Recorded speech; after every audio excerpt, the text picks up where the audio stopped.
traveling to consciousness, exploring spiritual journeys to find answers in uncertainty.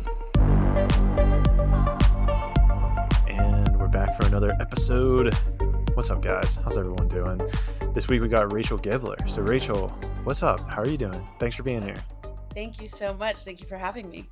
Yeah, it's been a long time coming. We were just discussing, and the audience knows that whenever it's a long time coming, these are usually the juiciest podcasts. So I'm excited to see what we're gonna uncover here. Me as well. I'm so sorry. Can you give me 1 second? I just realized I did not start the cameras. Oh, I have 2 cameras behind me. I'm like, let me do this now. For sure. Oh, that's too funny. Okay, we're solid. I'm so sorry. It's so good. We're solid. Okay. What do you use the cameras for?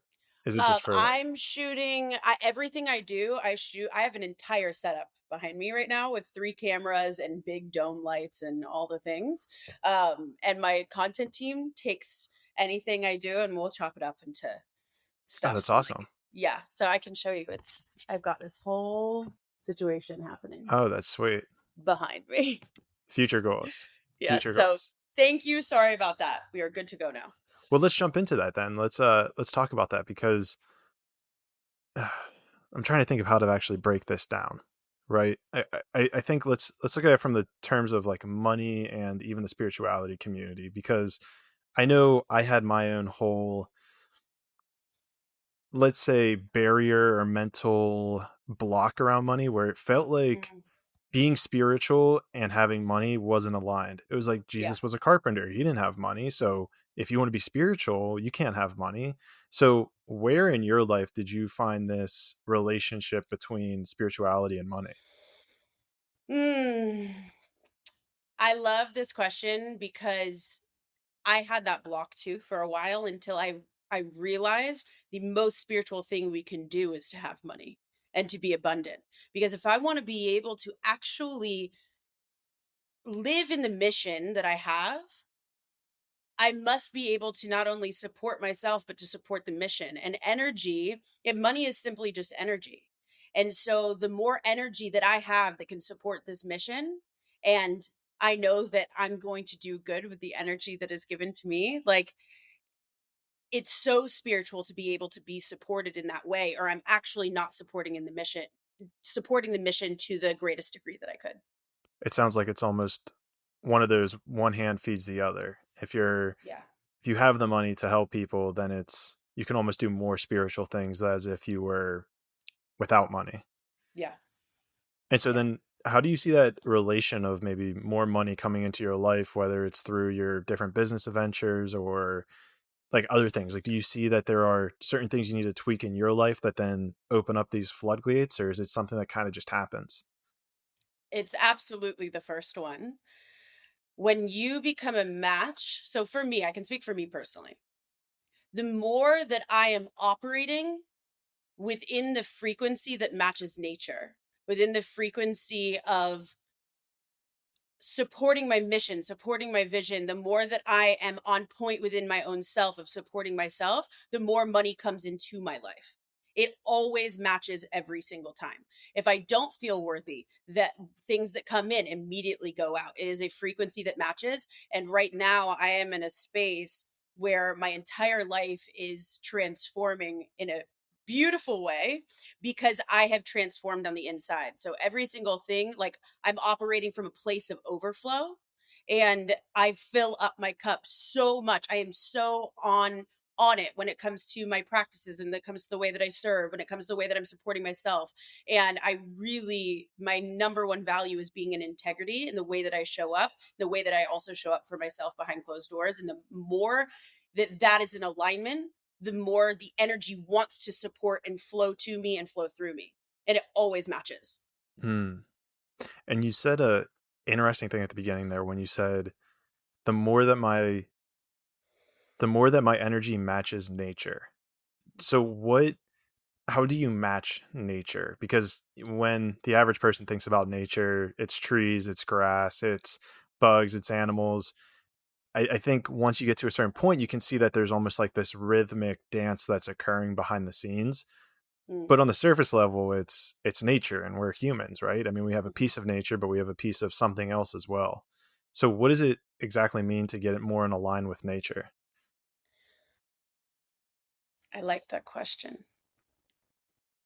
We, like human nature, right? We are nature.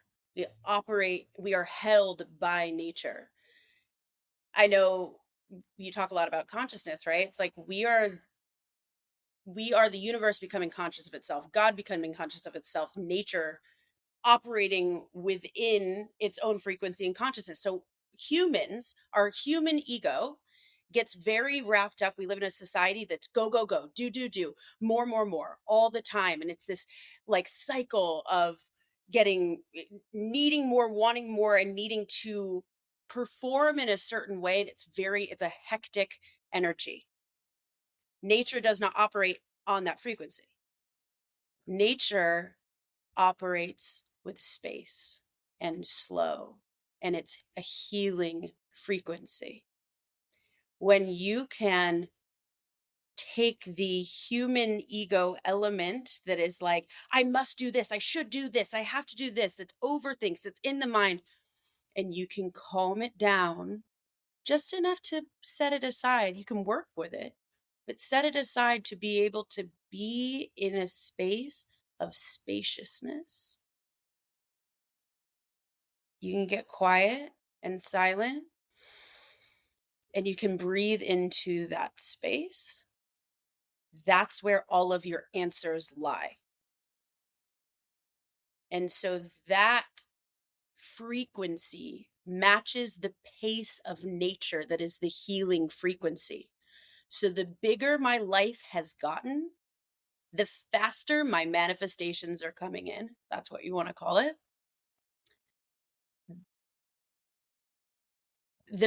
There so much is happening around me, and I've never been more still.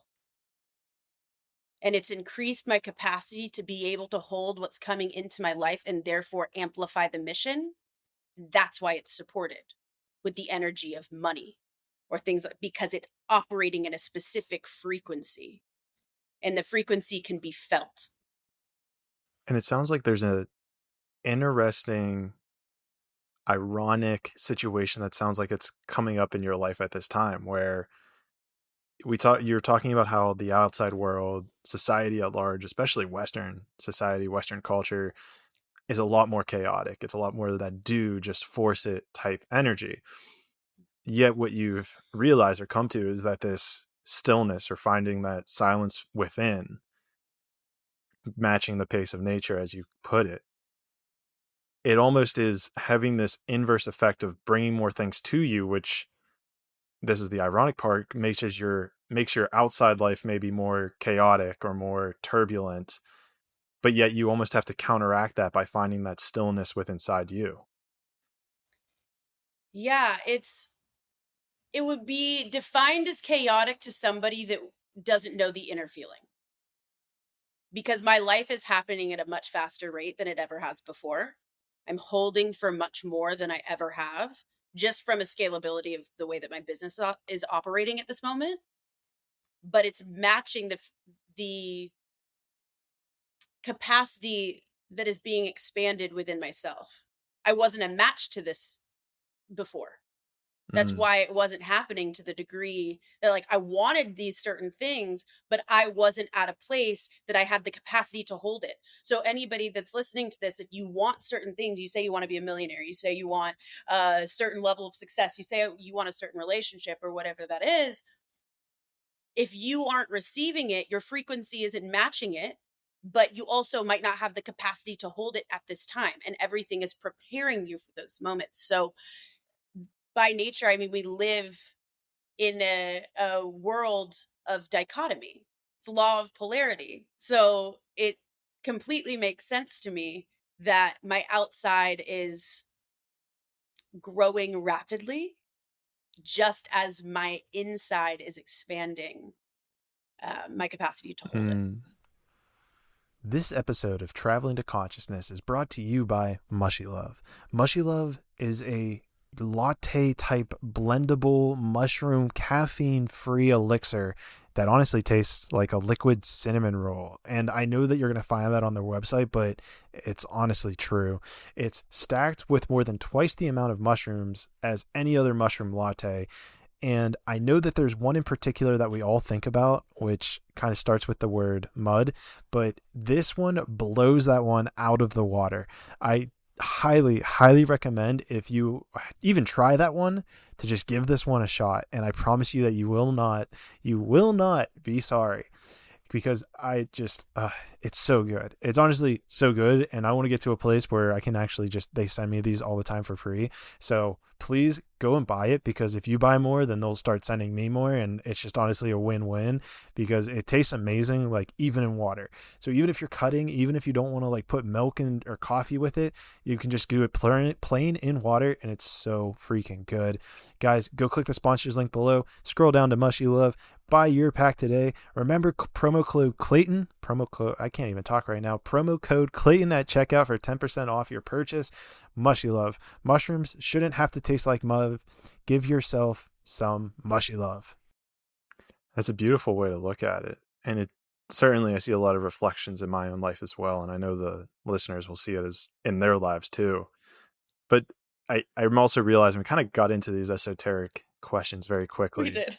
Which I love. But let's wind the clock back a little bit, because in one of the interviews I heard you doing, you didn't always believe in, and even the word you used in this podcast was God. You didn't believe in spirits or source. You even were a self-proclaimed atheist at one point. Yeah. So I'm always curious, at least at the first part. So like, what to you defines being an atheist? Or like, even what was your belief structure at that time? It's funny because I use that term very loosely when I don't have the space to explain. So when people ask, I'll be like, "Oh yeah, like I was basically atheist." What I personally mean, I mean, I'm sure people have different definitions of this, but for me, I just didn't have a framework of a belief outside of myself. So it wasn't that I was like, there is absolutely nothing. I mean, if we want to get defined with it, I'd probably be considered more agnostic, which is like having a belief in something but not really knowing what that is. But if I'm really diving into it, it was just a lack of definition of anything. Like I wasn't like, I'm atheist, it was that I was a 16-year-old kid who, my parents grew up religious in their own households, and for them it was very much organized religion, and they both didn't believe in it by the time I was born. And so there was no discussion of spirituality, of religion, of anything in my household. My grandma took me to church with her. My grandma also lived with, I'm an only child, so I basically had three parents. She lived with us from the time I was 8 months old up until my father passed when I was 16. And she was religious. I was a part of a very small religion called Christian Science. And she brought me to church as a 5, 6-year-old, and my mom pulled me out. And my first memory, or one of my earliest memories, was my mom pulling me out of church when I was like 6, being like, I don't want you to be affected by the stuff that they believe. So it was immediately like, oh, this is not good. Right? My mom was only looking at it from an organized religion lens. And then as I grew up, as you can imagine by the name of my podcast alone, like I'm a little bit, I like to break the boundaries a little bit. I like to break the mold. I'm a little bit rebellious. I've always been that way. Everybody goes right. I want to go left. And so I was very much a free spirit. And my parents were very traditional in like wanting me to be very proper and classy and all these things. I felt very stifled by that at a young age. So that, coupled with the view I had on religion, quote unquote, because I don't hold this view now to the degree in which I did, I very much judged religious people because I thought they were judging me. So I in turn was really doing to them what I was afraid of. The irony, right? But not knowing that at the time, being wildly unconscious to it, right? So I rebelled against anybody that was religious without even questioning my own self. It was very much like, oh, they're very I was super judgy. Like I was very, oh, it's super religious, churchy. Those people don't like people like me because I'm, you know, out there and I'm free spirited and I don't like I thought it was very controlling.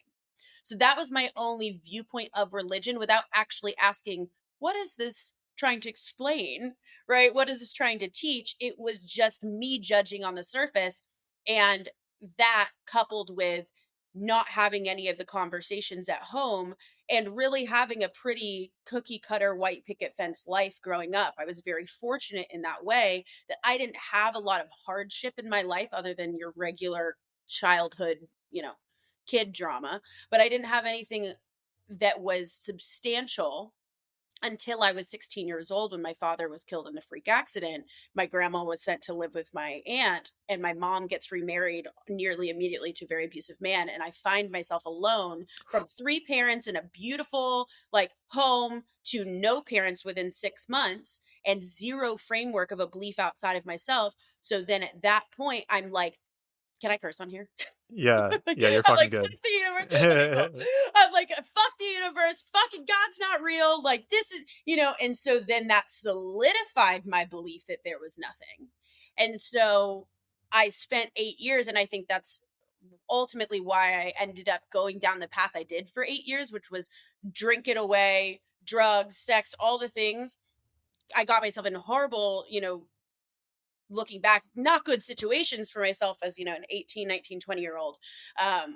And I do believe and attribute a lot of that to the fact that I didn't have any belief to cling on to. And I was simply just trying to make my way with this massive amount of trauma that I ended up going through in a very short period of time. And ultimately, now I look back on that version of me with such compassion and also understanding that I had to go through that to be able to be who I am in the world and do the work that I do in the world now. I have such a deep compassion for anybody that it comes from any belief background or anything that they've gone through, because I do truly understand it. And a lot of my role in this work specifically is that I had to crawl myself out of, I want to say the atheism hole or whatever you want to call it. So I very much, the way that I learned spirituality was from proving myself wrong over and over and searching for answers, specifically science based, that eventually expanded my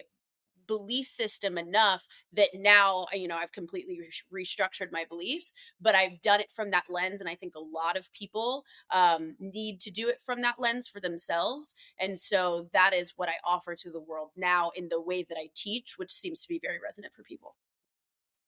And it seems like there's a lot in your story around like I mean, first of all, there's a lot. Yeah, we Yeah, can just leave it there's a lot at to unpack here. that. There's Yeah, a lot. yeah, If I'm looking for a meta theme, because that's where my mind tends to go, tends to look at like the meta analysis of something, no matter yeah, what it is. yeah, And it sounds like in your story that framework or, you know, structure, it seems to be a huge piece of your puzzle that it just wasn't there. There was mhm, no structure, almost this feeling of pure chaos, if you will. So then whenever you invoke spirituality, I know it's such a blanket term that it almost holds that same chaotic nature to it as well. So when you say spirituality, what is the framework that you're viewing that in? What is the definition's a difficult word, but what is the lens or the framework that you put in whenever you're talking about spirituality? what spirituality means to me. Yeah, I or even how you, yeah, we'll just say yes. Okay. I don't want to lead it too much. Yeah. Spirituality to me is the framework of understanding not only the nature of the reality in which we live, but the nature and the way that I affect this reality. So it gave me a lot of my power. It helped me remember my power Hmm. that I have and that we all have. Because I lived for so long as a victim to the circumstances in which were dealt to me, When I began to understand the nature of the way we create our reality, what we magnetize to ourselves, the lessons that we go through, it gave me back a piece that I always knew in my bones, which was there was something greater. And it began to give me a framework for what that means and then how to harness it. So I could create something different because I knew that what I was creating wasn't fruitful for my life and it wasn't actually what I was meant for. And so when I was searching for answers, I actually claimed my power back. It's a really powerful answer. Thank you. Being able to, even looking at it from this lens of being able to claim your power back, do you feel like Christianity or even religions as a whole would support that idea or provide something contrary or maybe a blend of both? Or, like at where you're at today, how do you feel like that mirrors or is different than where you're at?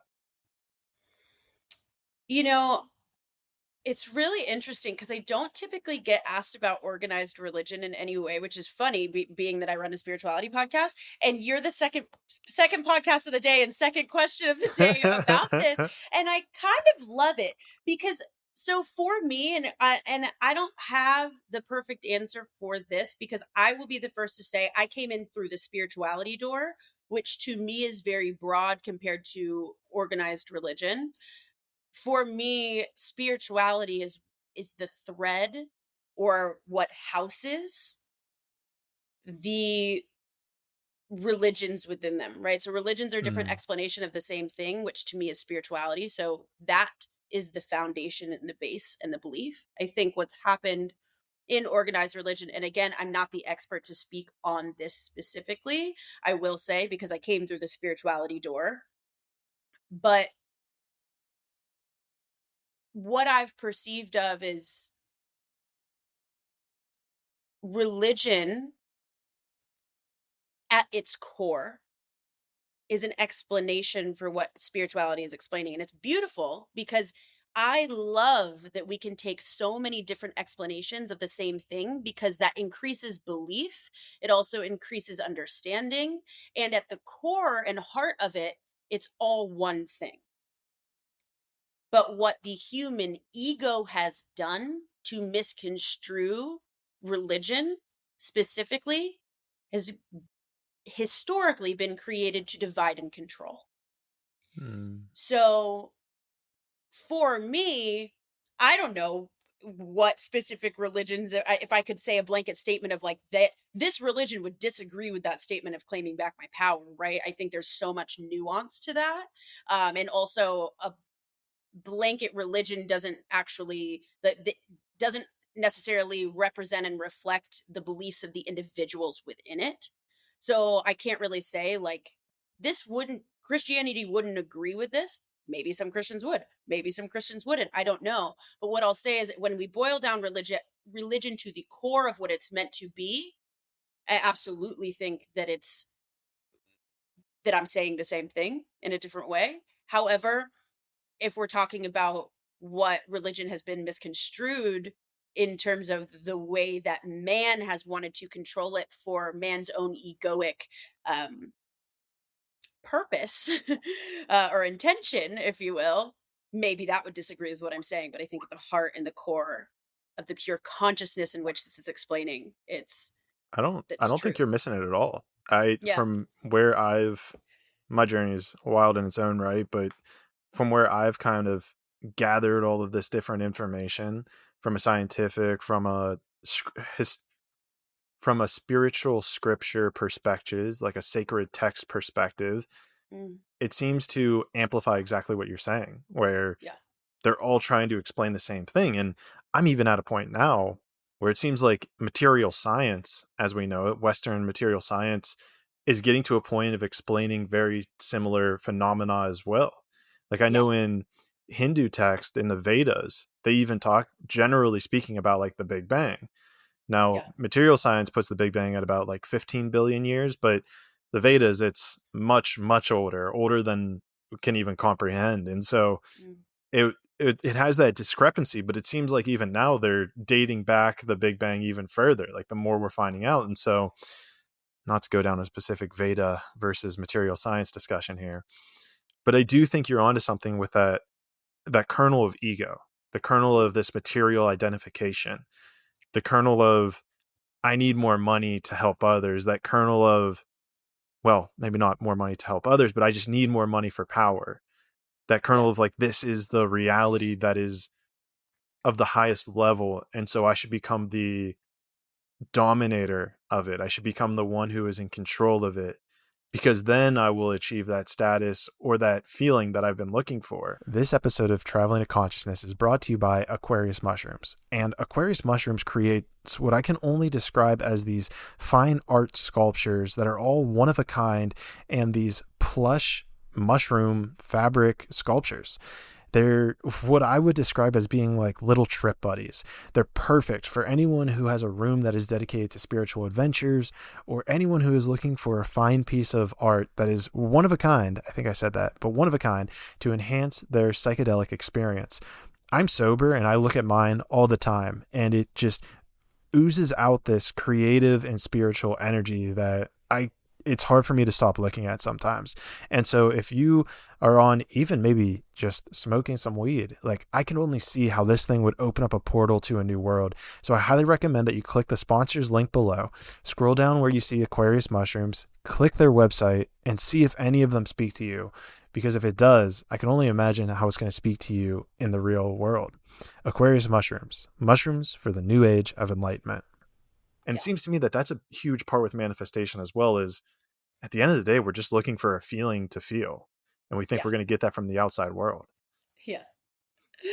100%. It's so true. I mean, we can talk in terms of even manifestation as it's taught in many ways now. I talk about manifestation, but not in the way that it's often taught. It's very much taught from in many ways, not everyone by any means, but there's a lot of information out there that speaks on the getting and the doing and the do this to receive this. And I even did that for a long time. And I found myself a year ago actually in the center of a lot of my vision board that I had created, and I was more depressed than I had ever been. And it was because now that's a big statement, but like for like 3-4 weeks I was pretty depressed because I realized it wasn't the key or the ticket to feeling any better. And I'm so happy I went through that pretty early on, because the second that I have an awareness, I shift immediately. Like I'm like, oh, boom, okay, there's another path for me to go down, and that's been how I've. That's powerful. Yeah, it's beautiful. And so that led me to a lot of somatic healing, deeper healing within the body, rather than just think these thoughts, do these things, because if you are sitting in the center of the reality you wanted to create, and you realize it doesn't feel the way that you wanted it to feel or thought it was going to feel, it's going to actually plummet you to a deeper place than when you started, because it's not the key.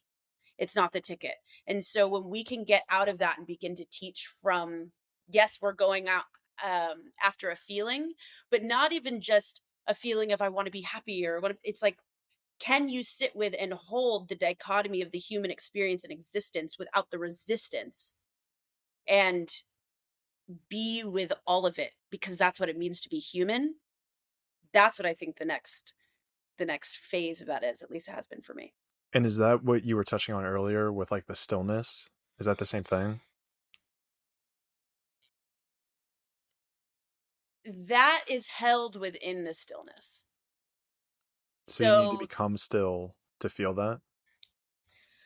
I think stillness holds for the ability to integrate both. Stillness holds for the ability to integrate both. Yeah. So the stillness is the witness consciousness of being that holds the container for you being able to be in acceptance of what is, and to be in flow without the resistance, to witness the human egoic things that come up within you. So being really happy over here, or being really sad over here, or what, whatever those, the reaction that you have, that like, witnessing without judgment, being able to hold it, like the stillness holds for all of it and leads you down the path of being able to integrate, which I don't know if we ever, at least maybe there are humans out there that have definitely reached that space. I'm not one of them. Um, I'm very real about that fact, but it's a practice. And And the more I practice it, yeah. what is that? Being still all the time? Is that what you're referencing? Wouldn't definitely not still all the time. I'm very much human, but the practice of coming back really to the breath and the spaciousness that exists within myself on a consistent basis in the pockets of time and moments. Like, as my day gets busy and my life is lifing and I have human things that happen, and it's my ability to come back home to that presence within me. Mm. And walking the path just simply allows me, the practice of doing that allows me to shorten the time frame in which I stay in the reaction. So I can come back faster and access that piece quicker the more that I practice accessing and harnessing that energy. So what are your practices then to harness that energy? Breathing. Just breathing? So I'll explain this in two parts. People always want to know, what's the practice? What's the thing I could do? What's the journal prompt? Like, we're getting back into like the do energy, For sure. right? And you can do the big breathwork sessions. I do them myself. I'm a breathwork facilitator. You can meditate. You can do the guided meditations. You can do the things. You can practice awareness and asking yourself powerful questions, and, journaling and all those things. I do all of that. That is helpful. But why are we doing all those things? So that we can access that part of ourselves in our life. Mm. So the breath is the bridge between the conscious and the unconscious. It's the bridge between the physical and the spiritual. It's our life force energy. So if you can access the stillness, or clear, or whatever you need to do in the big practices, you can take the big insights, you can take the new awarenesses, right? That's only as good as the application that you have in your life, with the awarenesses that you create in those moments. So if you can, instead of doing a breathwork session once a month or once a week, if you can access the breath and the stillness in the moments of the trigger, or in the moments of when you're looking in the mirror in the morning, or you're at the refrigerator and you're filling up your water, or you open that email and before you react, you access the life force that you can actively direct. That's what I'm speaking about. It's the integration piece to the breakthroughs that you have in the bigger moments. Mm. It's what brings you to those moments. It's almost, and the images I'm kind of getting here is that these things come into your life, and they might be small, they might be big, they might be catastrophic, but your ability to be calm and present through them is what can take you on to maybe better moments, right? Things that could be catastrophic. You can hyperventilate people, their breath, their heart rate accelerates, and your ability to almost internally regulate that to come back to what I've been referring to as stillness, but let's say it's being calm, being more centered. That in essence unlocks these new dimensions of leveling up in your material life as well as your internal life. Hmm. Yeah, absolutely. And I do want to make a caveat to that and say that it's still incredibly important to feel your emotions all the way through, not just someone putting on a pedestal that I'm more still than everyone else, right? Like I'm certainly not. I have extremely big emotions, but They're coming before I through. learned, I can yeah, feel yeah, I have them. big emotions. Yeah, I've and in many ways it's my superpower because it shows me my absolutely massive capacity that I have to hold. But before these practices, those emotions were misdirected and those emotions ran me. I Mm, didn't run them. And so I do lots of things, especially somatically, that allow the emotions to process through me. I do like sacred rage things and anger. Like there's a physical release that happens that I allow my body to process through. And the more I practice it, the more I'm able to access the stillness and coming back to my center more quickly and harness like literally alchemize. We're getting like kind of we're getting into like the more esoteric land, but your emotions are energy in motion. And so if you have really big emotions, that's a really cool thing because you have a massive capacity within you that might just be misdirected. So I can literally bring up an enormous emotion and feel the energy in my body. And you can begin to practice transmuting that energy and taking that energy and putting it in another direction and harnessing it into a direction that you want it to go with intention. And it changes into a different emotion. So mm. we're getting like really to an interesting level here, but that's actually what I do. Well, we can go even higher on the level, Yeah. so don't worry about the level barometer. Cool. I'm into it. Yeah, I never know like how this is gonna land for people, or they like think I'm nuts. So Don't worry, I'm here for it. the things we've talked about on this podcast, I'm sure the average person would think I'm more than nuts. So Great. Perfect. keep pushing it. If you got more levels, we can go deeper. Okay, I like it. Yeah, you're open. The gates are open. Yeah. But this alchemizing energy is very fascinating to me because it's something that I've read about quite a bit. And it's something that I'm sure even at what I'm about to say, you might be able to relate to with what you've talked about, where I was even noticing, and this kind of goes back to the Western world and the way that we've at some level been indoctrinated by the society we hold, Mhm. where personally I had this whole porn addiction thing that I went through and was a was a wild ride. And I think I'm now within the last couple of months, like I haven't looked at porn. I don't know. We're doing good. I don't know the numbers. I don't really try to write down the numbers specifically, but we're doing good. And when you're talking about alchemizing this energy, it's reminding me of how the life force, especially with men, I'm not 100% sure with women what the deal is there, but with men, we're literally pushing our creative energy out into nothing. I mean, maybe into like it's like a little graphic. Well, let's not keep it graphic.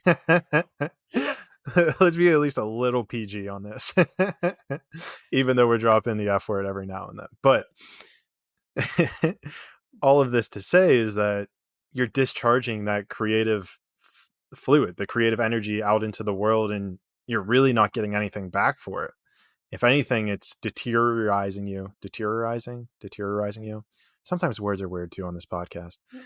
but it's bringing you to that place of like, okay, cool. I just created something, even though you didn't. And a huge part of this process has been me understanding the feeling of that energy and then putting in almost whether it's breath work to try to move that energy through my body, focusing on, okay, where's that energy building up in my body? Can I breathe it through into my brain, if you will? And it seems like there is that seems to me to be that alchemization process of Yeah. transmuting that into, you know, whatever type of energy you want to call it. So, maybe in your experience, maybe it was the sexual energy because you were talking about how you tried all the stuff, and I was right in that camp too. Drugs, sex, the whole party scene. It's very addicting. This material world. Spirits did a great job of creating a great playground. So in your mind, what experiences you may have, or even just like practical knowledge you might have about this whole thing of turning sexual energy, maybe even rage energy, maybe fear energy into something positive and creative? Mm. Yeah. Well, what I'm hearing you speak to, even in what you're sharing, is the bodily awareness that you have that's created in the stillness, if we're going back to that. And that's step one. So I lived a decade in a trauma response where I was completely disassociated from my body. And much of our society lives in that way. It's the same energy of do all the time, go, go, go in the mind, figure it out, do even the thought work, like self development, very much heavy on set the goals and the structure and all these, right? And it completely bypasses, it's only half of the puzzle. It's necessary, that's great, right? Ask yourself powerful questions, but it only gets you so far if you're bypassing the body. The body is the intelligence, the body holds the key, it is the subconscious mind. Literally, memories are held inside of your fascia and your tissues, and if you get still enough to listen, your body just might be telling you something. So when we feel big emotions, people often fear their body. Take anxiety, for example, and panic attacks. Someone feels a lot of fear, that's just simply big energy in motion. And your heart starts racing, and you want to get out of your body, and you don't, and you might be all in your mind. Like there's a lot of things physiologically that happened, but also it, the body triggers the thoughts and the thoughts trigger the body. It's like a chicken or the egg kind of thing. Like they both, it goes in a cyclical fashion. And so when you don't know what to do or to harness that energy or to harness the breath, like it overtakes you. It's a perfect example. I used to have panic attacks. I don't have panic attacks anymore because I learned breath work.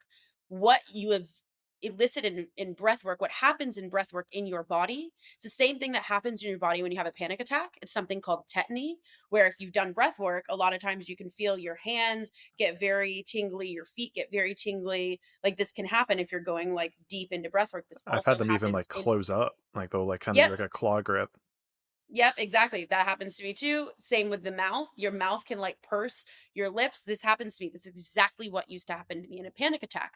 But learned how to notice the energy, notice what's happening in my body without the fear, because I'm in a controlled environment in that way, and be able to harness the energy and alchemize the energy. It's the same thing as when you see sports, sports people. That's the example people use all the time. Like, I'm so excited for this game. Not I'm anxious for this game. Anxiety and fear, same thing. So it's a very simple example of alchemizing energy. You're giving it you're moving the energy, you're working with the energy without resistance to the energy, and you're directing it in the way that you want it to go through really creating a different meaning.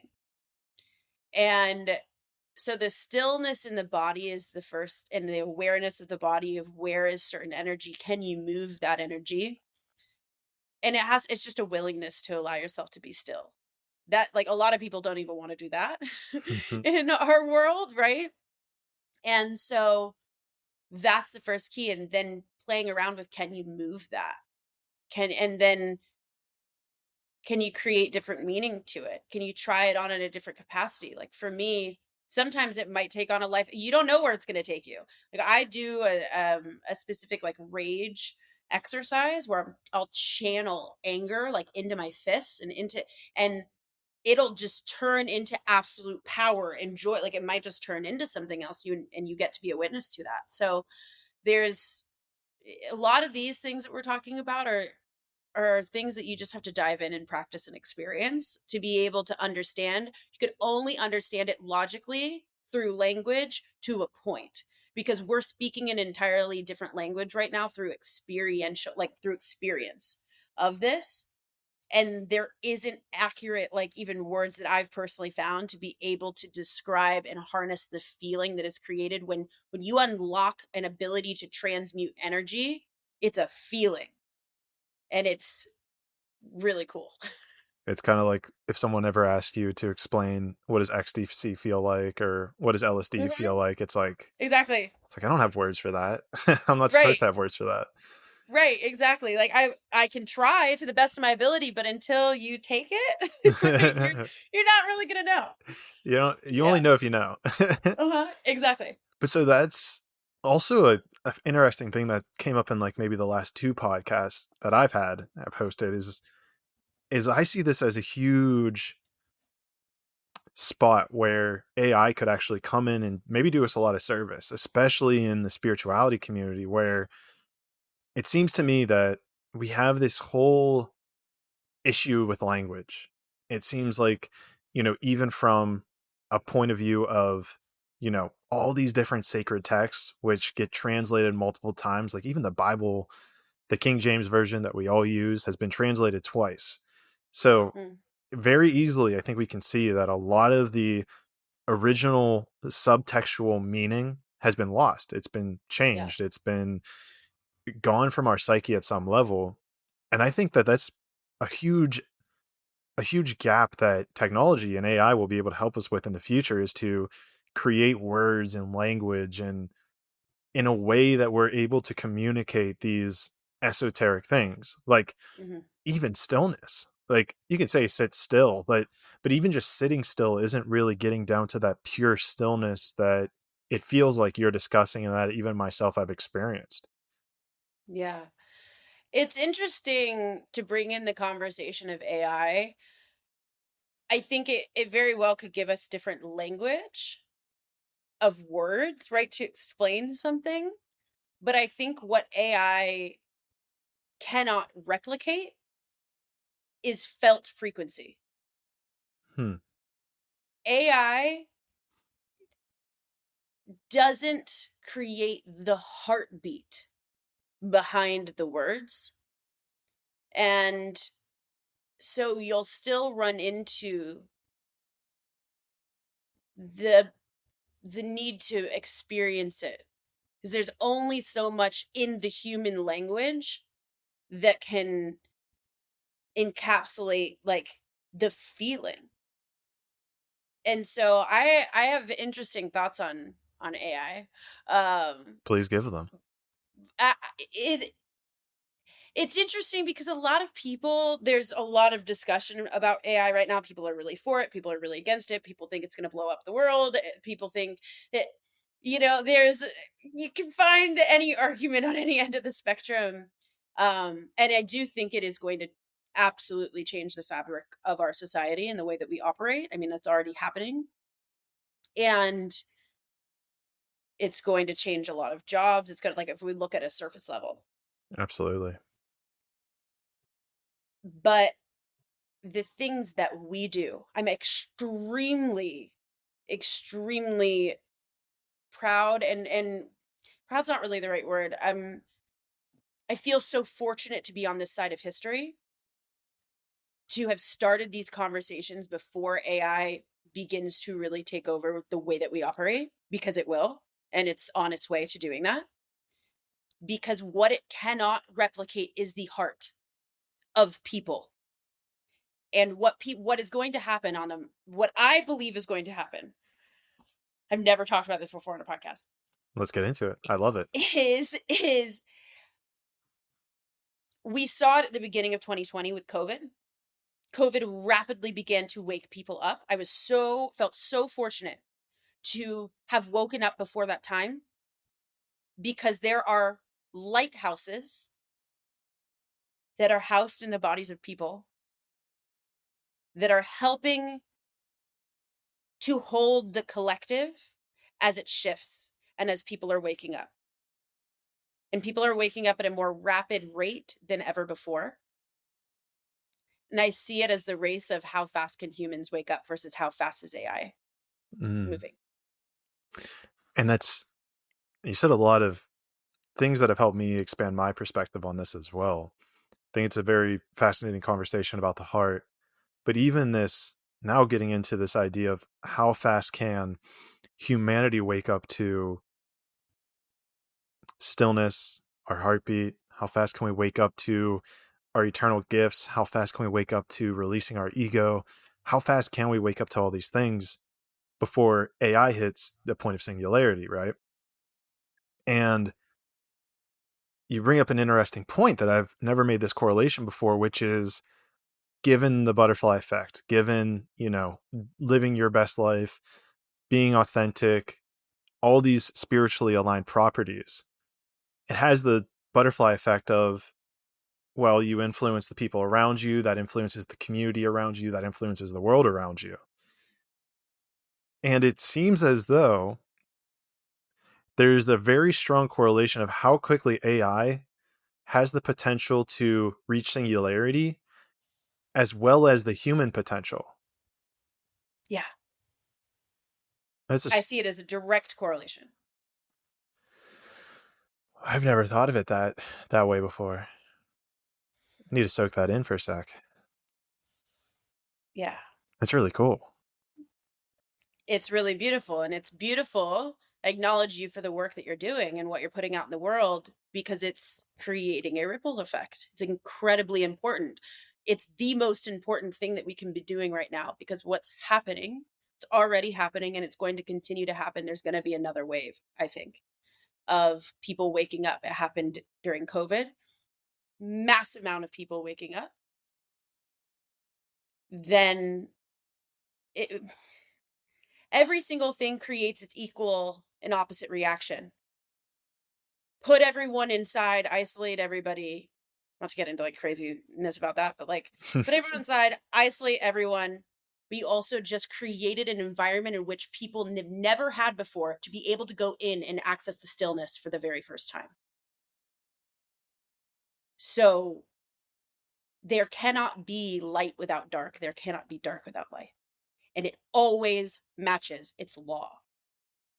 So it's the same thing with AI and the human remembrance of our power. It cannot be replicated. The heartbeat cannot be replicated. You can take the jobs, you cannot take the heart. And there's going to be another wave, because a bunch of people are going to lose their jobs. And it's already happening. It's already happening. Then it's going to get bigger and bigger. Of course. It's going to, again, cause the equal and opposite reaction.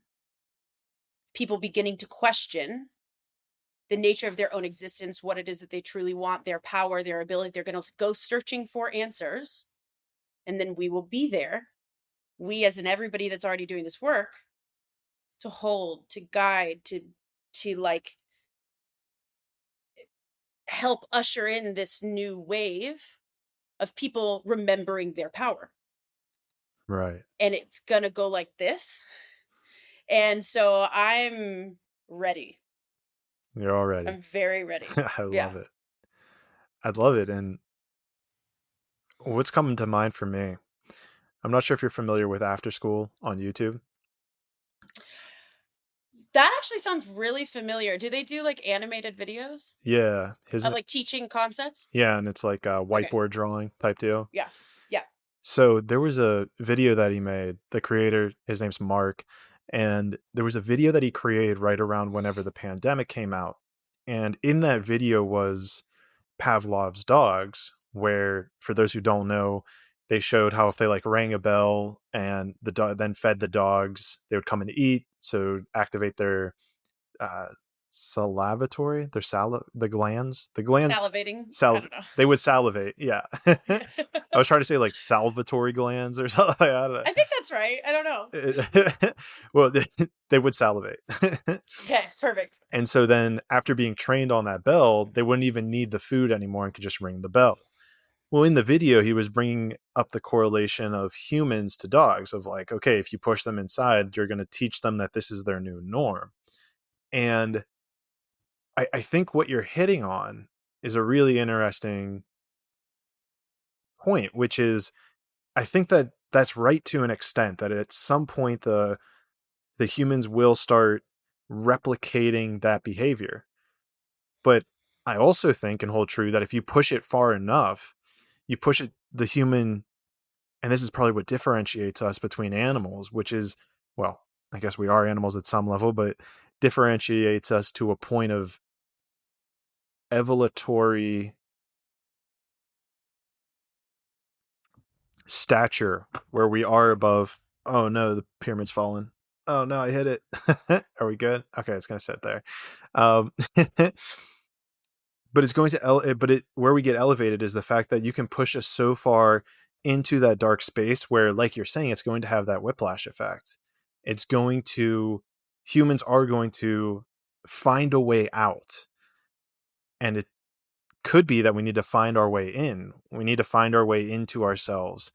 And the beauty, the ironic beauty of being pushed into your small space is that you have to go even smaller, right? You need to even go in more.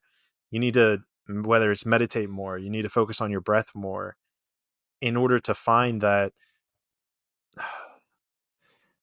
and in order to find the freedom that was taken away from you in the outside world, which I think ironically is going to grant you back the freedom in the outside world. This episode of Traveling to Consciousness is brought to you by Conscious Technologies LLC. Talk about an aligned company name. This company creating technology that will revolutionize the way that humanity is able to resonate or vibrate with the electromagnetic frequency of your phone, of your Wi-Fi router, of the light bulbs in your house, of really anything. What they do is they have created these amazing minerals, amazing units that you can either place on the back of your phone, you can wear it as a necklace, or they even have like little in-house generators, if you will, that can unify the entire field of an entire house. I've experienced these things in person, and I unequivocally can tell you that it does something, and it helps you feel more present, more calm, and more connected to the spiritual dimension, if you will. And I highly recommend that you also check out episode number 034, where I actually talked to one of the co-founders, and it blew my mind away. One of my favorite episodes, where we actually get into how he creates it, why it's created. And, you know, if this wasn't enough of a sell for you, go check out that episode, because I know that it will sell you after that. Conscious Technologies LLC, harmonizing the planet one person at a time. Mm-hmm. Absolutely. I couldn't agree more.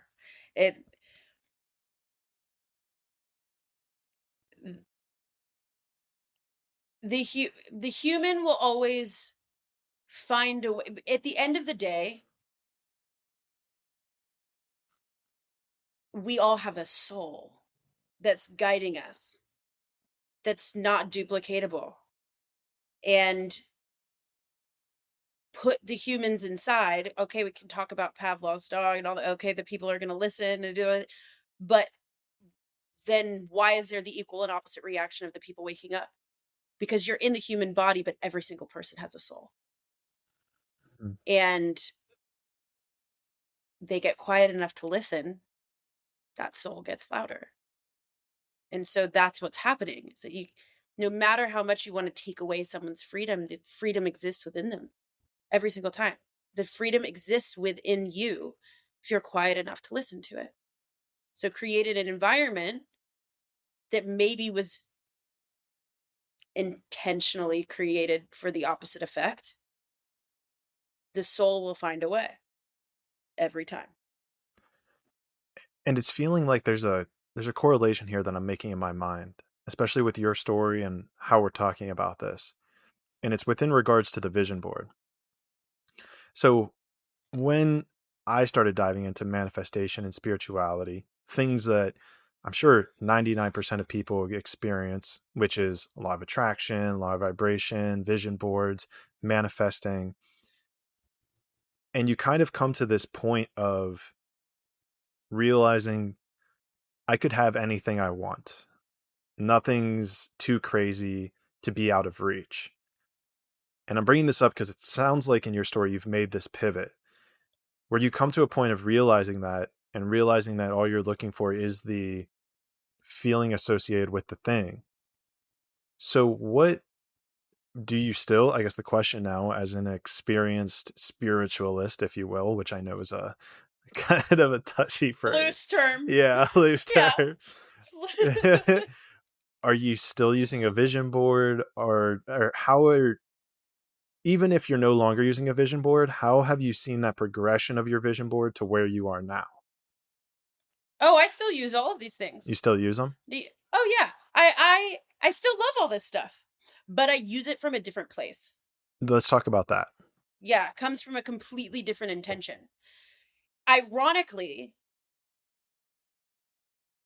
when I began to, I don't want to say let go of that, when I began to rewrite my relationship with the manifesting and the doing of like when I realized it was the feeling, and when I focused on the feeling, which is what they always say in manifestation, but like people don't get it. It doesn't land in the way that it is actually meant. I hear everything from a completely different lens now. It's an entirely different language to me than what I heard before. It's the same idea of like you don't know till you know, you can't feel it. Like, yeah, I'm focusing on the feeling, feel it. It's so much more than that.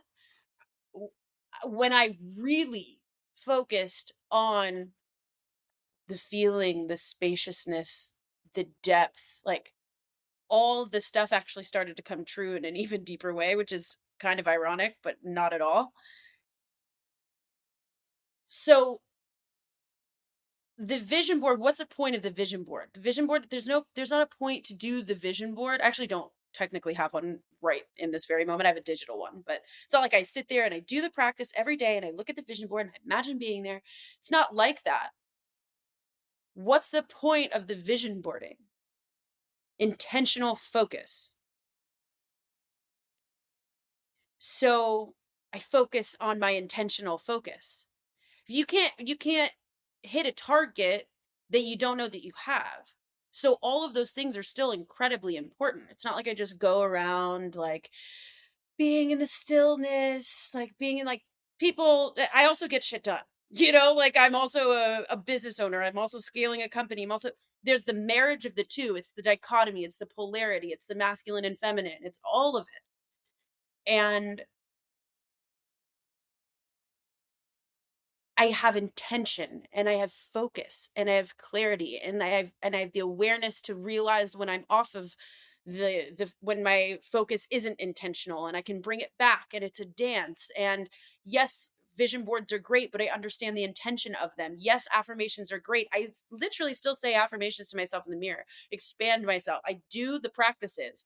And my mentor, he's amazing, Garen Jones, he always says weeds don't need anything to grow but time. So I always still do the practices, which is the pulling the weeds out of the garden and intentionally placing something in its place. Mm. But I'm not doing it from the element of I need to get these things so I can feel better. So I understand there's no better that I'm going to feel than right now in this very moment. It's driven so much more by the fulfillment of the mission, and also through just like the experience of being alive and being able to create this and being able to harness my power. And that means that I get to lead in a certain way, or that means that I get to create a ripple and a butterfly effect for other people, beautiful. That's amazing. But if I can get myself out of the way and I can allow myself to be a channel for the mission, that's what I want. Mm. That's beautiful, because it's you're finding a way to remove that egoic, at least this is how I'm hearing it, you're trying to remove the ego as much as possible. Dance with it, but not allow it to control me. So it's the same thing as the emotions overtook me, the ego overtaking me. I see my ego. I'm down. I'm down to have money. I'm down to have a nice life. I'm down to allow myself to be wildly supported. I understand that I can actually have anything that I want. Like there's a deep knowing of those things. And I don't fault myself or make myself wrong or judge myself for wanting and desiring. I want a big house that has all the things. I want a chef and a nutritionist that works so that my body can be taken care of. I am bougie as hell.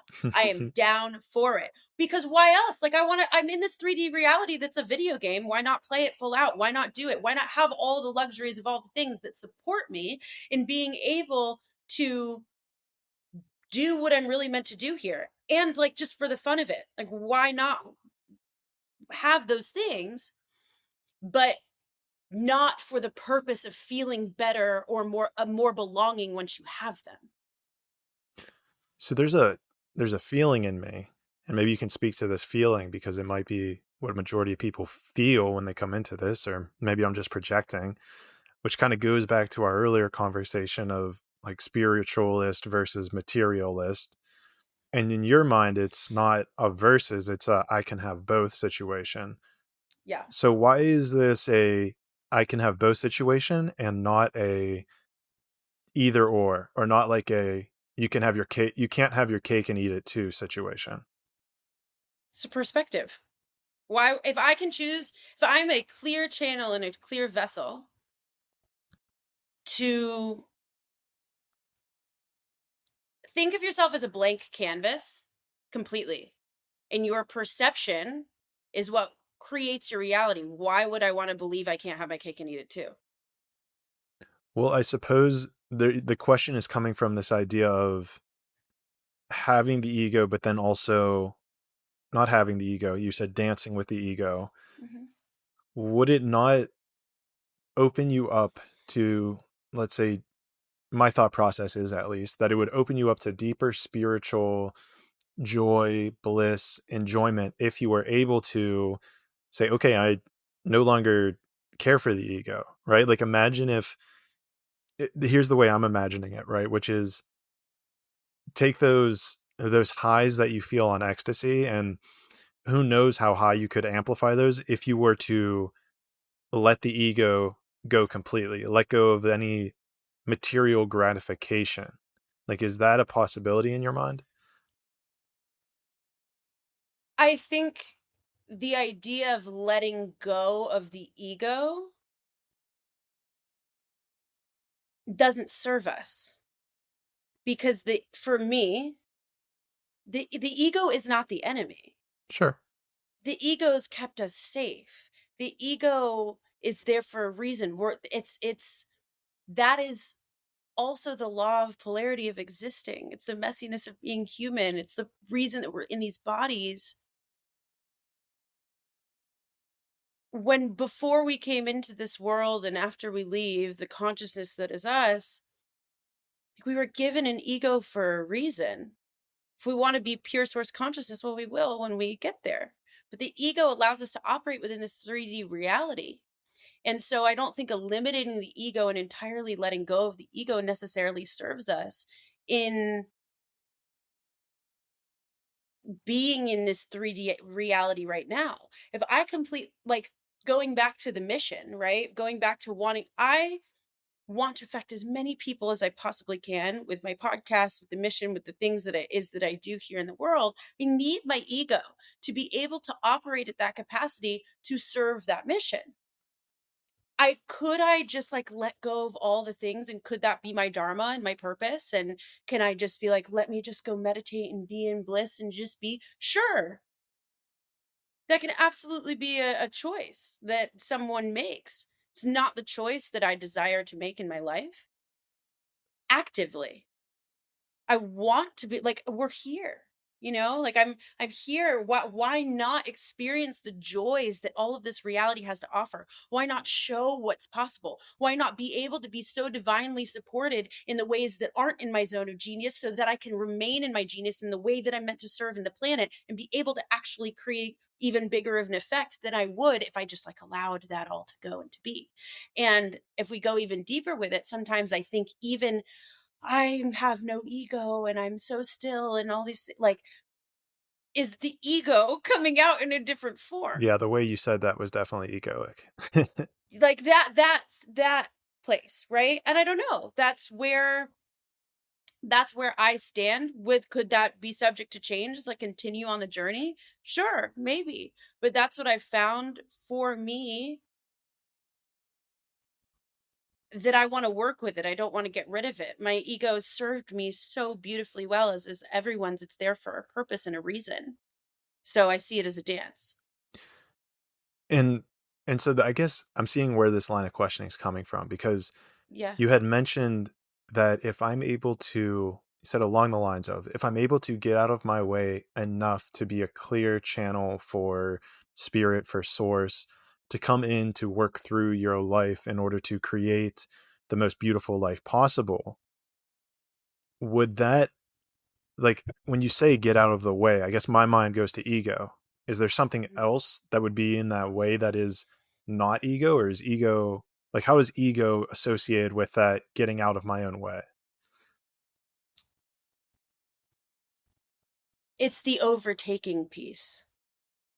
It's like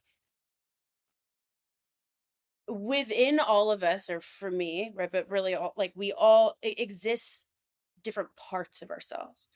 So there's the consciousness, the witness consciousness, the divinity, the the what comes through as a clear channel that's connected to source consciousness, to oneness, to that we all have access to. Your intuition, like there's the you, that's the greater capital U, higher self, spirit, whatever you want to call it. Then there is, if you want to call it the ego in the human body that is Rachel. It's the human. And I'm both. And I'm always both. But when Rachel overtakes and clouds my ability to listen to the me that is source, the truth, right? And then I can't hear that intuition when we're overclouded with the humanness of it. So the stillness allows you not to get rid of. I don't want to get rid of the Rachel, the Rachel that I am, the human that I am, the ego that I am. I don't want to get rid of her. I love her. Like, she's awesome, right? So She's making a great podcast. I completely agree. thank you. I appreciate that, right? And so I can, my awareness and my stillness has been able to allow me to see when I oscillate between the two. And I'm oscillating between the two all the time, even right now on this podcast. And so I'm not trying to get rid of the ego or the desire or the human element that is me, that exists in this body that's sitting here right now. Just crying, I'm just activating an awareness of the duality that I can hold both. And I recognize that in each and every one of us.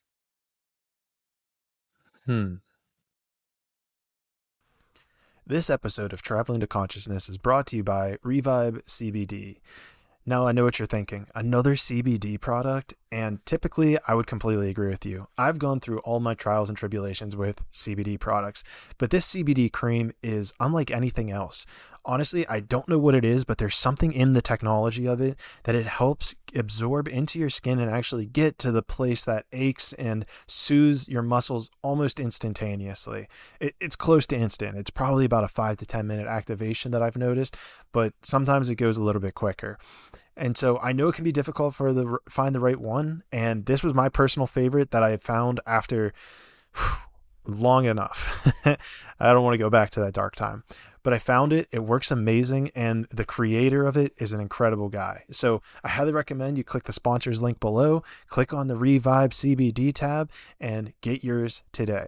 Revive CBD. Feel better, live better, all premium, all natural CBD products. So it's being able to, so you're oscillating between, right now I'm just trying to picture how you're seeing this, that it's, they both exist within us. We're all on the same page there. So, right. So, I guess my mind's kind of going to how, like, whenever kind of like, and this is where it gets like real, probably like esoteric, spiritual, whenever like Buddhists or Hindus, they kind of join their like renunciate order, right? Like renouncing all material things. Yeah. I guess is that then Like, is that the only? I'm kind of just thinking this out. I don't. It's a rhetorical question, but you can answer it if you want. Yeah. Which is kind of just like the idea of like, is that the only way to truly liberate yourself from ego, which is to completely renounce the material objects of this world? Because that's kind of whenever they like have this whole name change and then they start Yeah. like wearing different clothing. And I think that's might be where it like becomes interesting, right? Is like, are you able to still be on that divine purpose, right? I guess at some level we all are on our own divine purpose. We're moving Hmm. through our spiritual evolution at our own rate. Hmm. But are you able to get there? And again, completely rhetorical, you can take this however you want, but are you able to get there without this like full renunciant perspective? Is there a way to work in the spiritual world to progress? And I guess that's kind of happening either way. But I guess I'm kind of rambling here. No, I'm following. I'm totally following. I Okay, get you're it. still on the I love page. this question. This is great. I'm with you. Um, Well, let's have you take it over. yeah. So I think there's a few things in that question that also mirrors and reflects how we think as a society, which is getting there. Mm, The idea that like there is a place to get to that is the ultimate place, which holds an undertone of that is better, or this person is better, or the more spiritual than this walking this other path. So, and we as a society and a collective, I've asked myself even these questions, like fully. So I'm here with you because it's a very valid question. And I think the way that I view this, for me personally, the deep spirituality that I feel is not that we're all meant to reach a certain path or to arrive at a certain level of enlightenment through giving up all the material things or through it. It's more so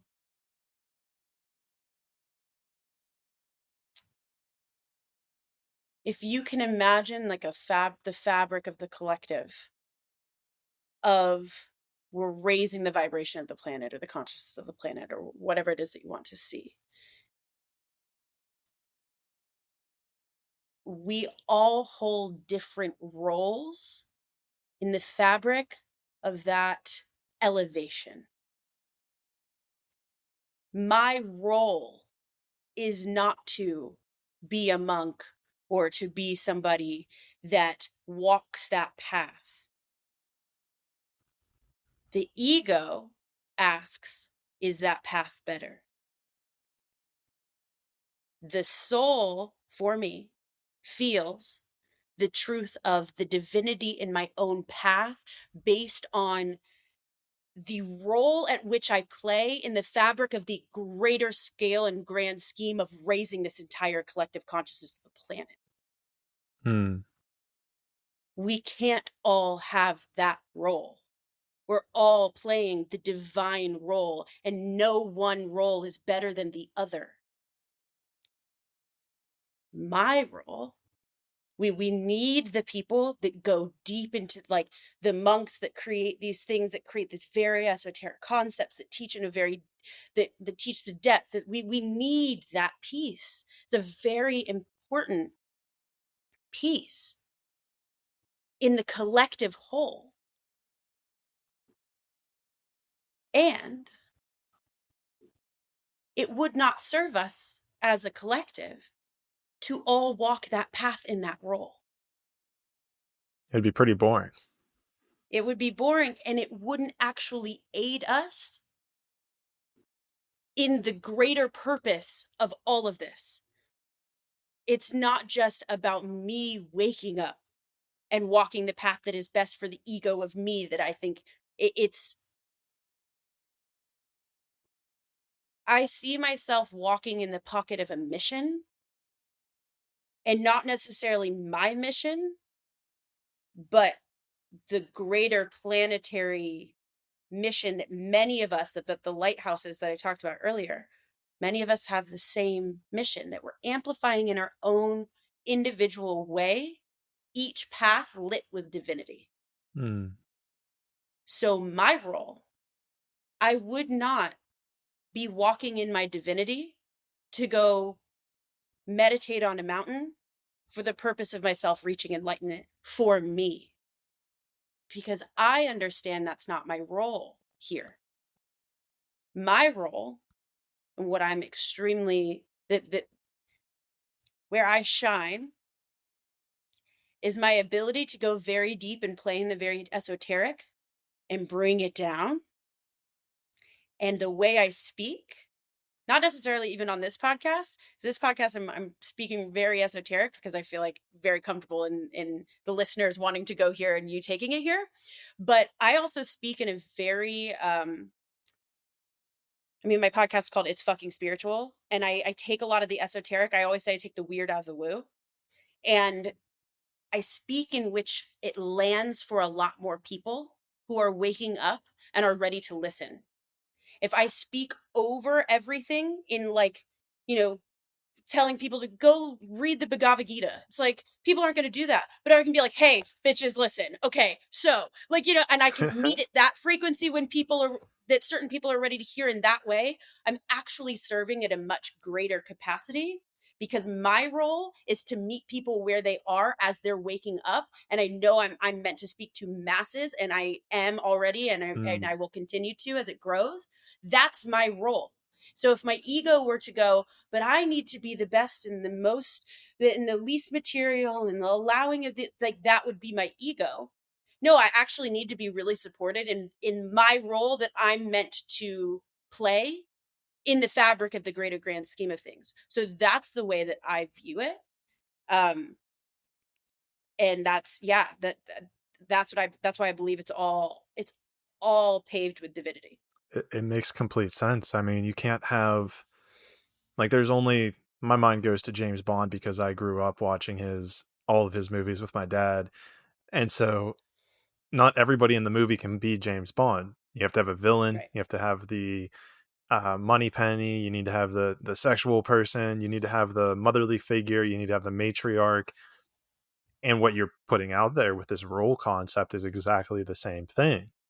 Yeah. So then that leads me to the question of, how do you know that this is your role as opposed to something else? Deep awareness of what I'm good at and what I'm not. The Rachel that you see. That's why I don't want to do away with my ego. I'm really good at talking. I'm really good at really listening to people. I'm really good at synthesizing information.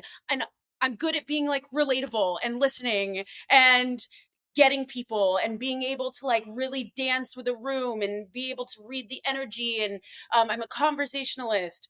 Those things, I was born to be a performer. I was born to be on a stage. That some people might take that as very like, that's very ego, you're supposed, but no, that was how I was born. Doesn't sound That like was my ego. role. I can hear it in your voice. Yeah. It doesn't sound like ego. Thank you. I appreciate that. I was born as a child. When my mom started the video camera when I was 18 months old, and I'd see that little red dot, it was like I immediately was on for the camera before I even barely knew what it was. Like I was born a performer. I was born a musician, somebody that was meant to be seen in that way. I love public speaking. The number one fear is public speaking. For some reason, I was born loving it. It's my favorite thing. So why would I not want to follow that path in the divinity and in what it is that I do?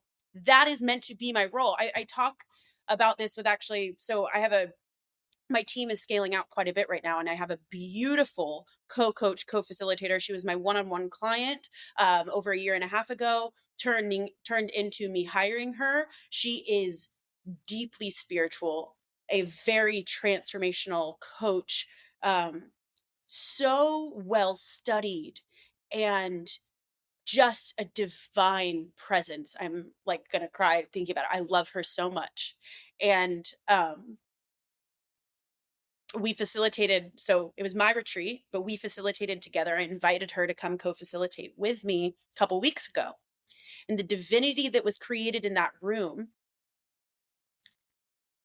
she amplified me to such a degree because she backed me and allowed me to trust myself, and I could go to her. And at the same time, so where I'm going with this, let me back up a little bit. So what her and I realized, when I was coaching her, she was trying to do what it is that I do. She had a podcast, she ran programs, she taught many things, and she's someone who, she does go and spends a year with the indigenous in Peru, and she studied shamanism, and she's gone into like deep depth. She's medicine woman, like all of these things. I haven't done that. I that's not the path I've walked. I'm like literally scaling a company. I can't go into Peru for a year, right? But that's what she's studied in a different way. She's very beautiful in knowing and understanding sacred tradition. She really keeps the safety and the sacredness of certain teachings. I always go to her for like, to make sure that we're always in alignment with anything that we're doing from a sacredness standpoint. Like there's a lot of elements that she brings that her and I amplify together. She came to me and she said, Rachel, the podcasting makes me so fucking tired.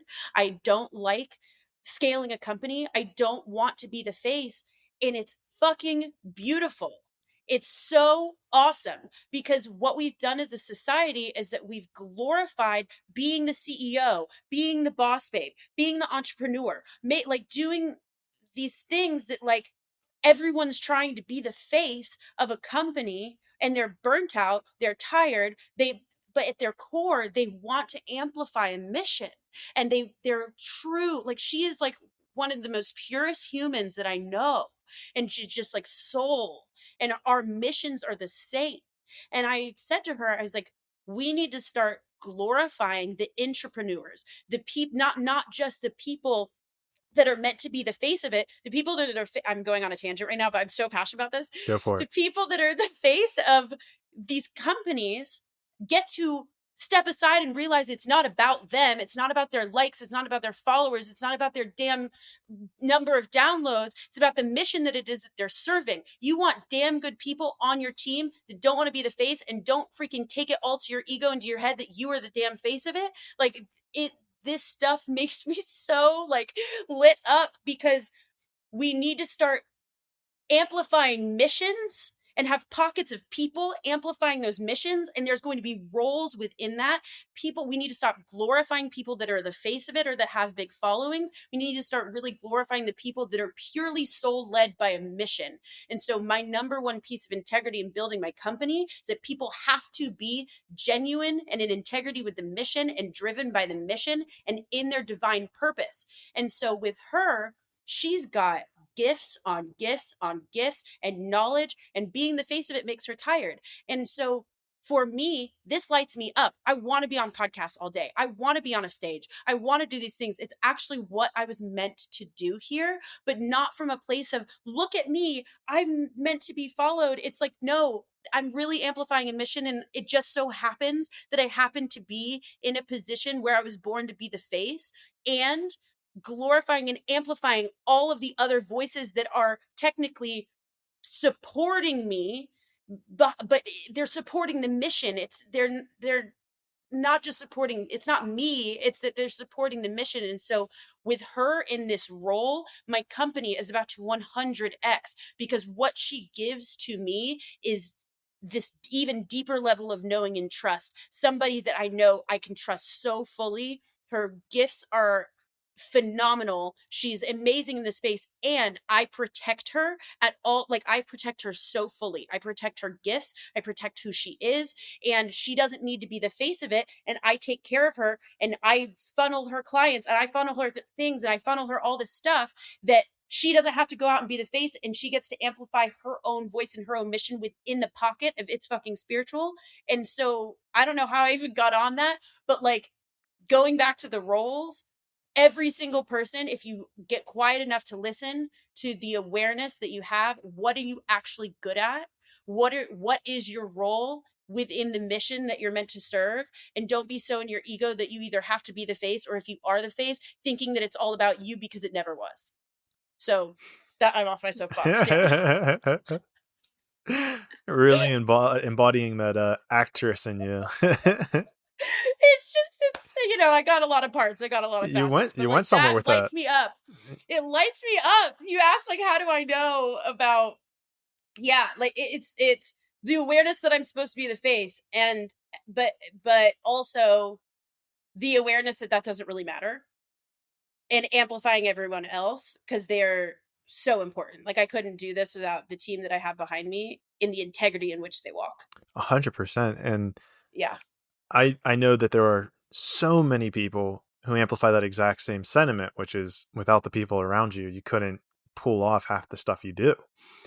Mm-hmm. Where this goes next is what you were saying about needing to at least, you're speaking about how CEOs and the people that are the faces usually get the most recognition, right? It's what everyone kind of looks at and strives at some point to be. I want the following, I want the numbers, I want the money, I want the women, for guys at least. I mean, I guess there's some women that want women, and there's a whole bunch of different genders at this point, I guess. But the crux of it being, right, is that we see the pinnacle, right? There's that top piece, which would be the face of a very successful organization. So in what way do you see of this almost reorganization, or this, maybe it's not even a reorganization, but this new landscape, shift this shift of disseminating, let's say, admiration onto people? Have you put thought into how you shift that, or is there a way that, this person who isn't the face, how we're able to cultivate the deeper acceptance that they're not the face and glorify that more? Well, I think it's like the deeper acceptance that they're not I think it's the culture in which you create. Let's just talk about inside of an organization. It's twofold. Leadership always comes from the top down. So like I understand that at the end of the day there are just certain things that are always going to fall on me. This is my company that I've created, and then I'm bringing people in, right? So there's certain things that come along with being the face. And acknowledgement, number one. Acknowledgement is so huge. Acknowledging people for their gifts, acknowledging people for the way that they're serving, for what they do, thanking people, gratitude, seeing them, being with them. Don't just bulldoze over people of like, do this, do this, do this, and bossing people around. Listen, ask questions. What is it that you need? What are your goals? And then also like just really seeing and acknowledging the work that people are doing for you. Don't allowing a day to go by that be unnoticed. Acknowledgement is huge inside of my organization. And to the greater world, and it's the language in which I speak on my podcast. It's the way I empower people inside of my containers. I don't have the answer. I don't have the answer for you. And I'm not trying to. I'm not trying to be anyone's guru. That is the language that I use all the time. I don't know. I'm also a human just like you. I will give you perspective shifts. I'll hold up a mirror. I'll ask you powerful questions for you to go within yourself. But I will always empower you to have your own answer because you do. That's the work I'm trying to do here. So I'll give you in my retreat, for example. I just did a retreat with 15 women. And it was 2 weeks ago in here in Austin, Texas. And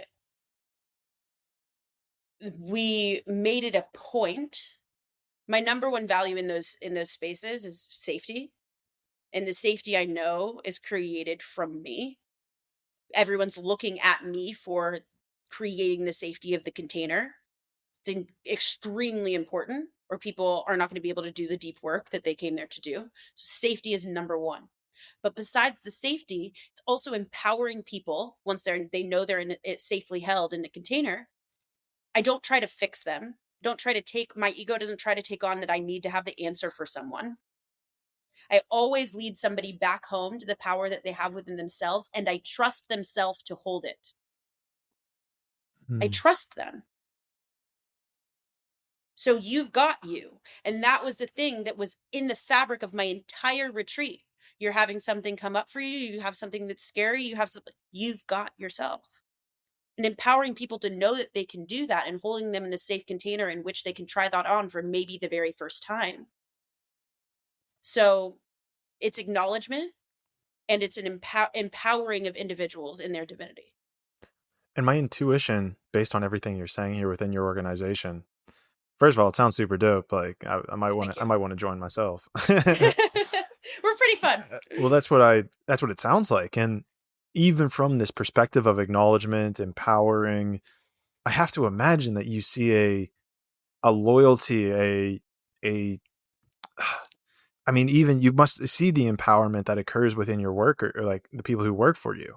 You must see that they're putting out these grand projects and they're able up to the task. So I guess, do you see that? Like, do you see any, let me phrase it like this. Do you see any feedback from them that they say, they almost mirror your admiration, or they say how inspired they are to work for you, or they say anecdotally that this is the most productive they've ever been, things along these lines? Yes, it's very much reciprocal in the love that we have for one another. We have a deep reverence for each other and deep respect. And not just within my organization, but within my community. I have a community online like I've never seen. And it didn't even really fully hit me until I was in person with the 15 women. And we're all crying together. And I'm seeing the impact that the show has had on their lives and being inside of my containers has had on their lives. But it's not me. It's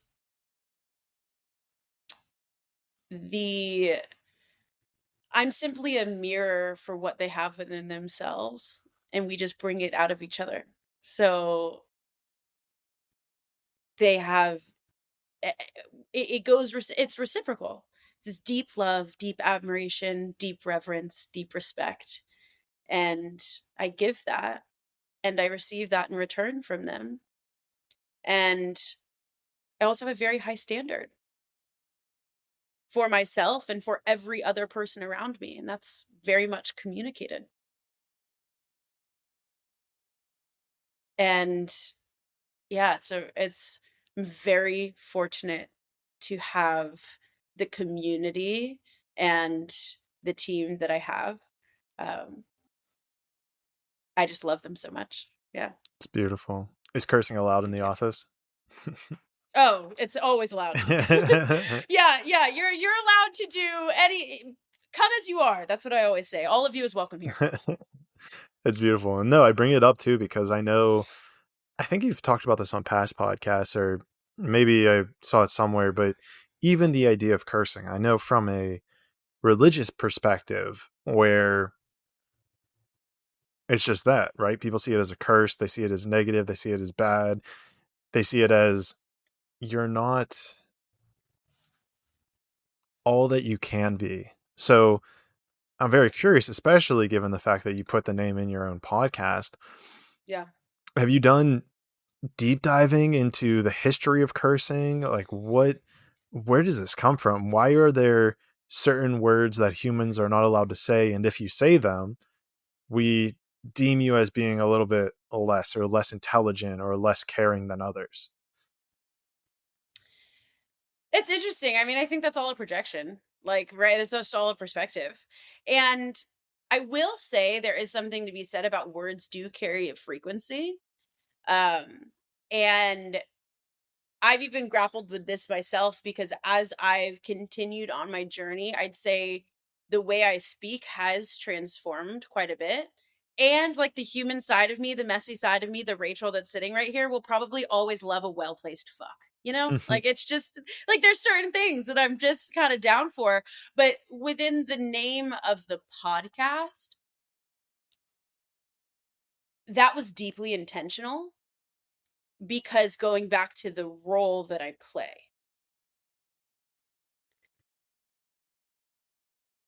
this is multifaceted and very layered, and we can unpack it, but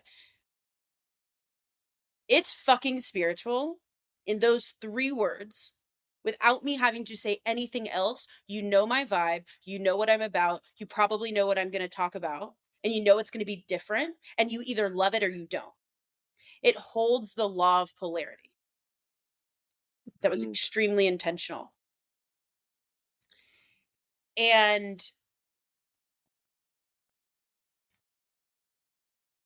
I am very much about holding the dichotomy of the messy human experience as well as seeing and honoring the divinity.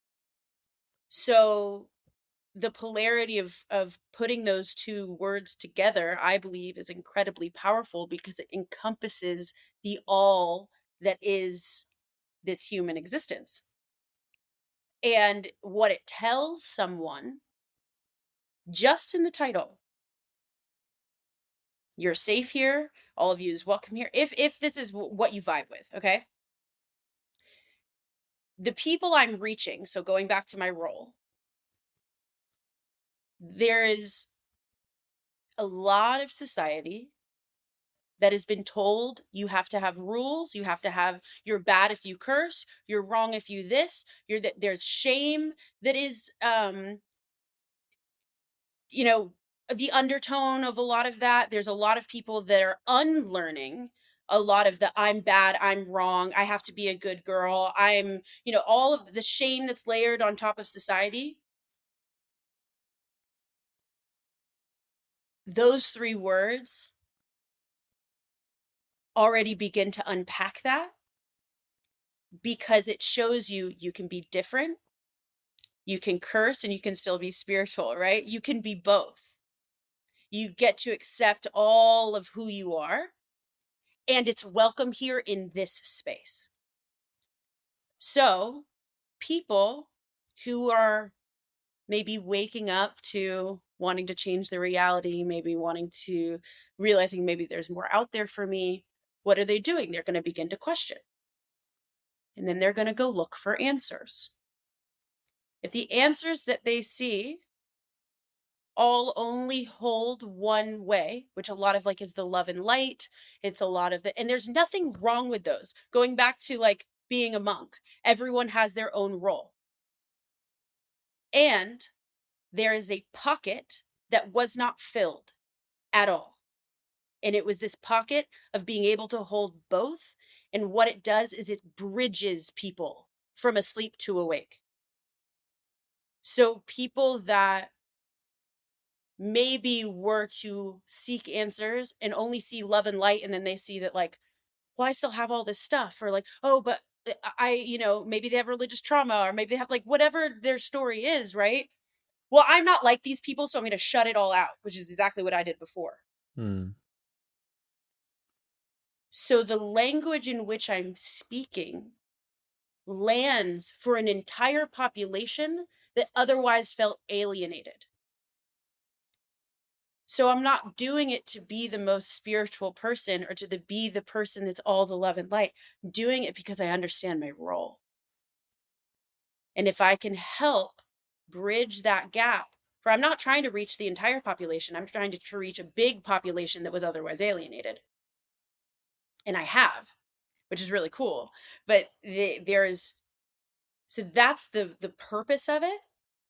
And then if we talk from a pure marketing standpoint of SEO, I rank so high in the SEO because what happens is people search spiritual in Apple or in Spotify, and it's fucking spiritual pops up. Well, if you are if you're in the camp of the people that I just described, right? Looking for more answers, seeing, if you're constantly seeing love and light or manifest, or you're seeing a certain way and then you see it's fucking spiritual, what's that? Click. So I'm getting way more clicks than everyone else from a pure market. So now let's get down to the human element of the side of me that runs a business. So now people are clicking on it. You're only as good, your mission can only reach as many people as are willing to click on it to begin with. So that is also an element of strategic marketing, because now people are clicking on it. Well, then when they play it, the vibe, I'm exactly the same as you probably see in the name. Like I talk the same, like it's the vibe, right? So it matches. And then people are like, oh my God, I've been looking for this. This is exactly what I wanted. I'm aiming to create a home for people that otherwise didn't have one. And that's the vibe that they get when they come to the show. So now I've created this family. And then from that, because it's different and because it holds for polarity and because it has a very specific niche, everybody that is within that niche, well, what are they doing? They're all telling their friends that are all similar, because your vibe attracts your tribe kind of thing. So then it marketed itself and it started to gain word of mouth. And that's how it grew so quickly. And so there's a lot of different layers and nuance to it. But, that's why the name is what it is. It's super cool. And Thank you. even at the end there, you're kind of breaking it down from like an analytic, business, logical minded perspective of how this all played out or unfolded. Yeah. But what's interesting is it almost seems as though you approached it twofold. You approached it as, how am I going to project myself, or let's say even like replicate myself in podcast form? Like if Rachel Gibler was a podcast, what would it be called? What would the artwork look like? What would I talk about? And it sounds like out of that, Rachel Gibler podcast projection, that this was born, and it was created in such a almost divine way. And that's kind of where the beauty of it came from.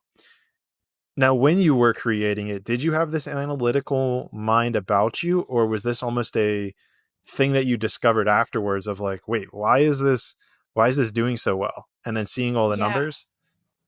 Yeah, it's funny, a little bit of both. I'd say more the second one. The breakdown I just gave you has come from an afterthought of dissecting why this did so well, because I get asked all the time. Like, how'd your podcast do? How? Because so many people start podcasts, and I was very fortunate that mine took off in the way that it did very early on. And so I do get asked that quite a bit. And it very much was a dissection after the fact of like, okay, what are the elements of this that made it successful? So it was actually, it's funny, it was born out of a little bit of a different place than it transformed into. I am so different than I was 2 years ago when we were in the middle of launching the show. It was almost born out of like, I needed a home for this and I didn't see it represented.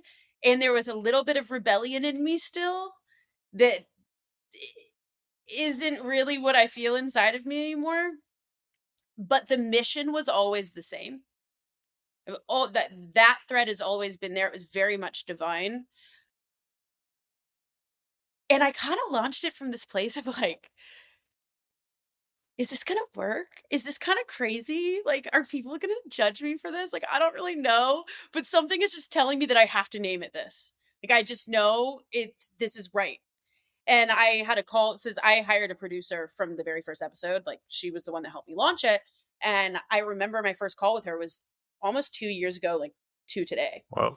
And, I said to her, like, do you think it's going to work? Like, is this so out there? At the time, no one really had fuck in the title of their podcast. Now it's funny because they're popping up everywhere. Really? And I'm like, I want to say I kind of helped with that, but I don't know. This is my trend. Oh, yeah. Yeah, I'm like, I don't know. Maybe that might be my ego just claiming it, which is like totally fine too. But that's the dance we were talking about. Yeah, exactly. That's it. I'm like, Rachel sitting here likes to think that she had a hand in that, but like maybe that's totally not accurate at all. But it was definitely born out of like, I don't see this represented in this like middle lane. And I want to be the person that creates that, because I don't feel that I have a home for the way that I speak and the way that I believe. And what ended up happening was, when you follow your guidance in that way. So that's also why I believe like the family that we have is so strong, and why people are just like, this is my favorite thing. Like, I have diehard people that have just been with me on the journey. And I think it's because like they all wanted a home too. And So yeah, the mission has always stayed the same. How it presents on the outside has been different because I've changed as an individual. Gotcha. And that kind of leads in, I guess, to where you are now, because I noticed that you haven't uploaded too frequently or recently on your podcast. We're in a break. Okay, so do you do seasons then with it, or is this? So this is a funny question. um, so I did the longest first season ever that was 18 months. And we wrapped in December. My podcast got to the point that it got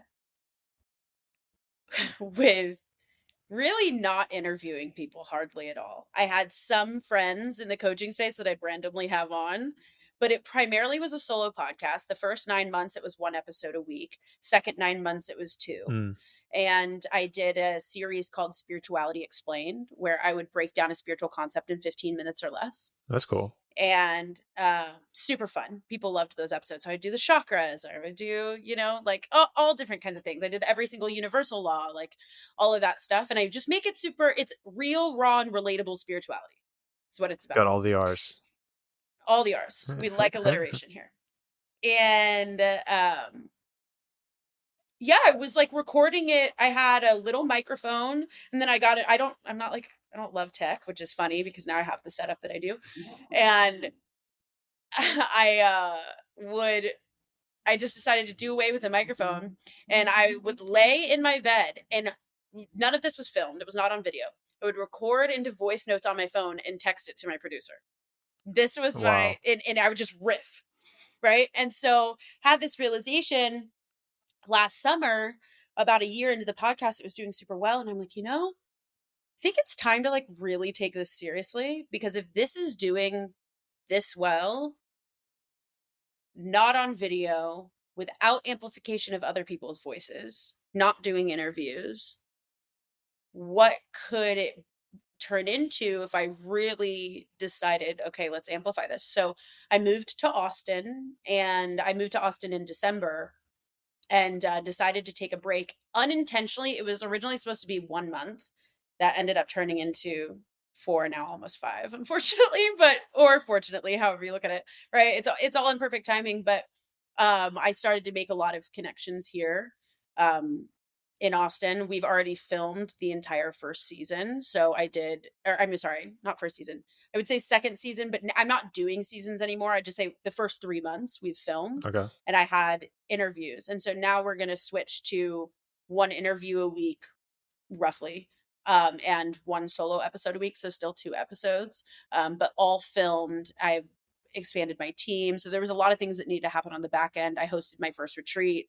Obviously it was hiring and things like that. So it ended up being an unintentional, very long season 1, took a 5-month break, coming back, and we're about to relaunch here in about the next 2 weeks after I've facilitated another retreat next week. So, so lots of beautiful things that are happening. And then who knows when I'll take a break again. I don't foresee, it's not like here's a season for 3 months and we stop. I have intention of fully continuing this, but there was a lot behind the scenes that needed to happen in order to relaunch at the capacity and with the quality that I wanted to.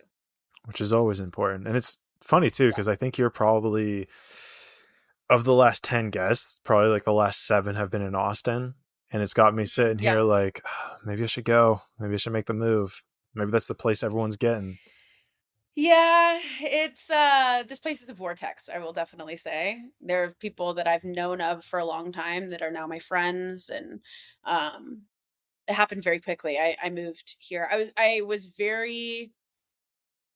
I'm very glad that I waited to move until I did, because I got to a place where I was successful enough in my career that like I really got my foot in the door with a lot of people from the first part of moving in here, and I was like, okay, cool. Like this is exactly where I'm meant to be. But I moved here for the filming of the podcast.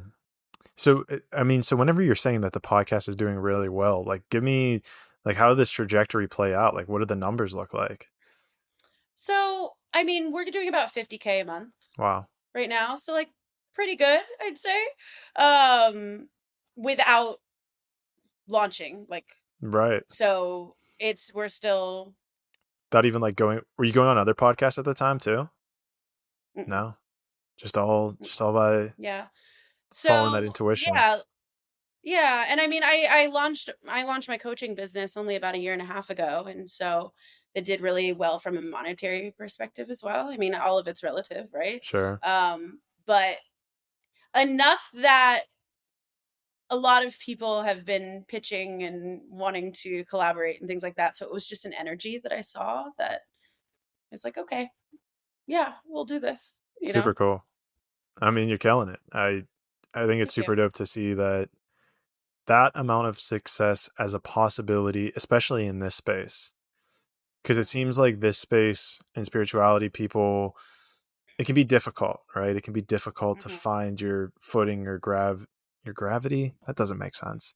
You can find your footing and at least like to connect with people or to find that mhm, like niche within a niche audience and to be like, yeah, like this is possible. This can be done. And then I think it's even more powerful how you were saying that you just even used your phone. Because I know I've told people this yeah, before where that that voice of excuses comes in of I don't mhm, have a nice mic, I don't have a nice camera, I don't have this, I don't have that. And it's like your phone has a pretty good mic on it. You should just use that. yeah, yeah. Yeah, it's really I mean, I used to allow that to get into, my excuses as well. I was very like, "Oh, I can't do this. I'm not good at tech," and all these things. And for me, when I back myself up against a corner, like that's actually when I do pretty well. It's like when I force myself to jump in the deep end, and then it's like, well, you better swim, kind of thing. And so that's why, personally, for me, I did hire a producer because I knew that I wasn't gonna execute in the way that I could if it was all on me.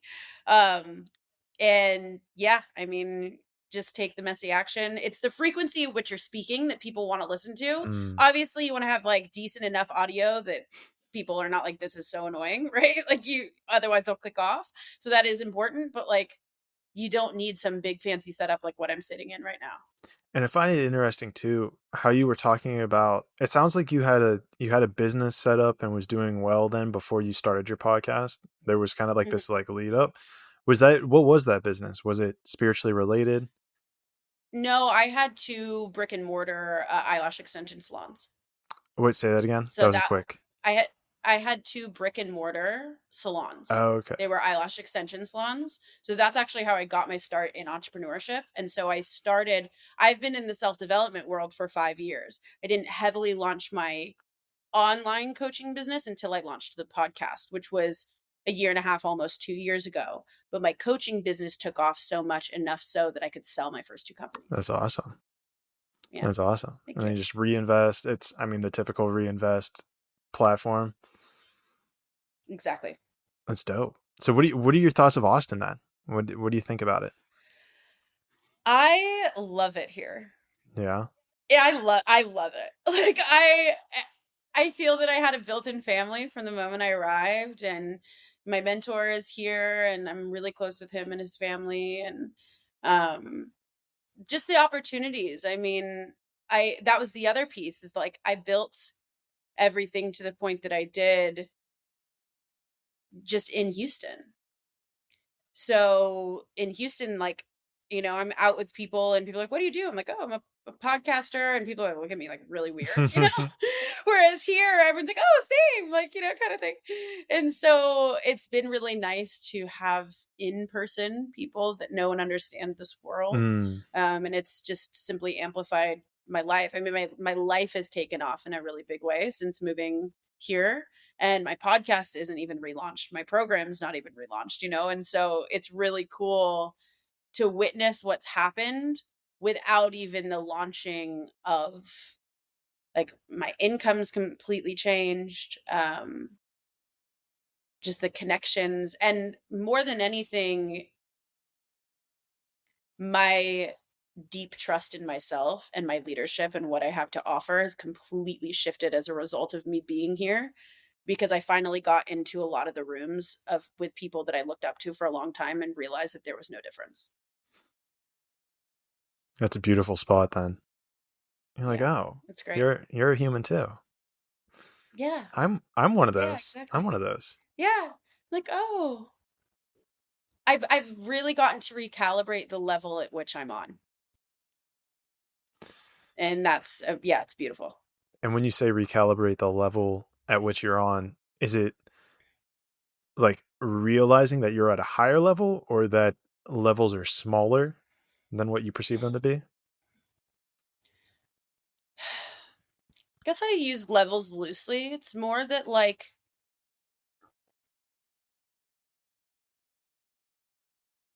everyone is human. My humanness is welcome. And nobody has anything that's so extra special that I don't have. Think that when we as a collective like just look at people on the internet and are like, oh my gosh, they're so successful, or they have all these things, or they've made it, and you think that, you know, once you've made it to a certain degree, you won't have the humanist aspects of like, oh well, they must not go through all of these things. And so as I've gotten to know people, I've realized everybody goes through the same stuff. Everybody still, you know, has fears or doubts. Everyone's dealing with their own things in their own way. And it's changed my perspective and my view on what success is, or what it looks like, or what you have to be in order to like be that, like, you know, be at a certain level. And I will say, like, I'm super honest about this. Like, I'm not somebody that comes out the gates like, oh, I just have this in the bag. Like, you know, I don't feel that way about myself. Like, I know people that just have this unwavering faith and belief in themselves, and they were like born like that. I wasn't. I'm very much, I mean, I said, you know, 20, 30 minutes ago when we were talking, like, maybe not that long, but I launched the podcast of like I was like, is this going to work? Are people going to like it? And then I've seen the evidence and I'm like, oh, wait, okay. So then and I'm actually, this is something I'm actively working on, is that I have enough evidence and belief because of how much I've quantum leaped in my life that like, oh, I can do this. So I'm not necessarily saying that this is like the best place to be, but like the ego side of me, like I doubt, I question, and I'm like, can I do this? And then every time I prove myself wrong tenfold and hit the goal, and I'm like, oh, whoa, okay, right? And so when I moved here to Austin, I just realized my level of capability and like my perception of success, and then what it actually was, it just looked really different. Mm. And so my level of belief in myself is like, I'm just realizing, and what I mean by recalibrating is like, I've gotten a lot of reflection from people that are watching my company expand, being like, holy shit, I'm realizing people are viewing me the way I viewed other people. And I'm like, this is weird. Like, you know, that's kind of new, like just certain things like that. And so there's just this mirror reflection of realizing like, oh, whoa, I'm not just like thinking I'm doing it. Like I'm actually doing it. Like I'm in the middle of the blessing right now. And this is all from like the Rachel ego me talking at the moment, but like it's true. Like it's like a recalibration of my own belief in like where I'm at and what I've in like an acknowledgement of myself, of how far I've come. It's like really helped me to see like, oh, whoa, I'm in these rooms, I'm on these panels, I'm peers with these people that I looked up with who had no idea that I existed, and now, you know, it's very different. So It almost sounds like you're now giving yourself that acknowledgement or appreciation for what you've yeah. accomplished. Yeah, exactly that. That's beautiful. Thank you. I think what's also beautiful is how you hear so many times about, you know, it's like change your environment, don't be the smartest person in the room kind of thing. And it sounds like in your story as well that moving to Austin has really amplified that in your life as well. Yeah. Oh, absolutely. I mean, I always want to be the little fish in a not I want to always be able to have room to grow and expand, and have expanders around me of people that have walked the path. And that's incredibly important in any path that you're walking down. And I've always had mentors, never to the caliber or degree in which I have mentors now. Mm.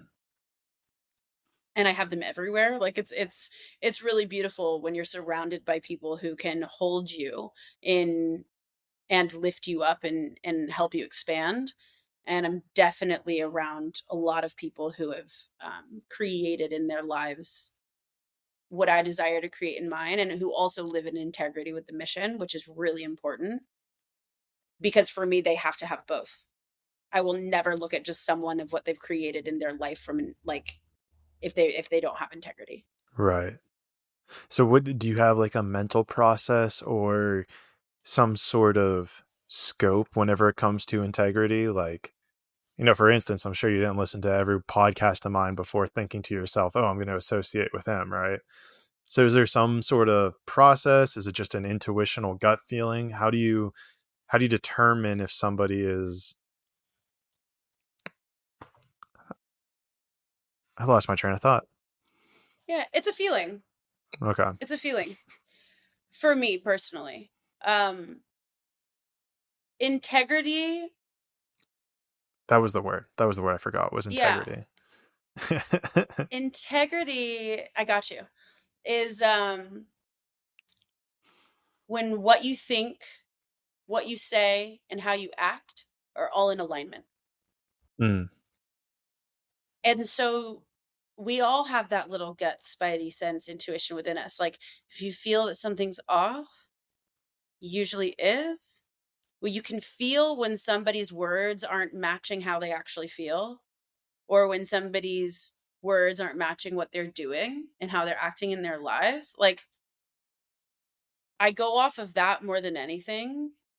And I mean, it's a small knit community. Like, like but at the same time, it it's a felt sense. Like with my mentor right now, I knew from the moment I met him that he would mentor me within 5 minutes. Because Really? I could feel it. Yeah. Oh yeah. It was like it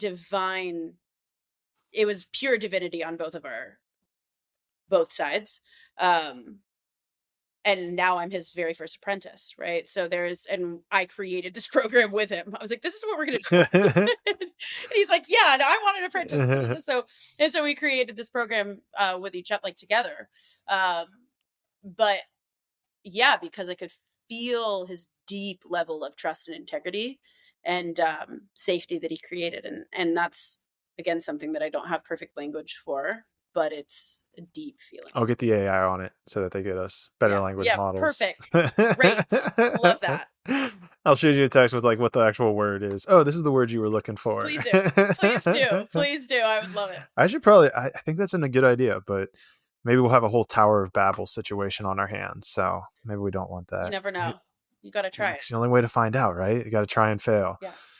And so then is this feeling of integrity something that you've always had, or did you have to like cultivate that over time? Or not even integrity, but like the gut instinct. I've always had it. Just always been. Not that I always acted on it, because I abandoned myself for a lot of years, right? That caused me to like not trust myself. But I've always had it. And I've always had a sense of integrity. Like as a little kid, I was such an empathic little kid that I couldn't watch movies because I couldn't see the bad person in the movie. I couldn't ever like look at someone being bullied at school. That like I felt everything as a child. So I do think there's something inherent to like that's a very strong sense within me that I have. And then for, about a decade of my life, I abandoned all of the things that told me not to do stuff. And lost trust within myself, but it still doesn't mean that feeling wasn't there. Like that always existed. And I think we all have that. Like we're all born with a gut instinct and intuition. Like your gut always knows. And it's just how willing you are to trust and follow and act on what your gut's telling you. So true.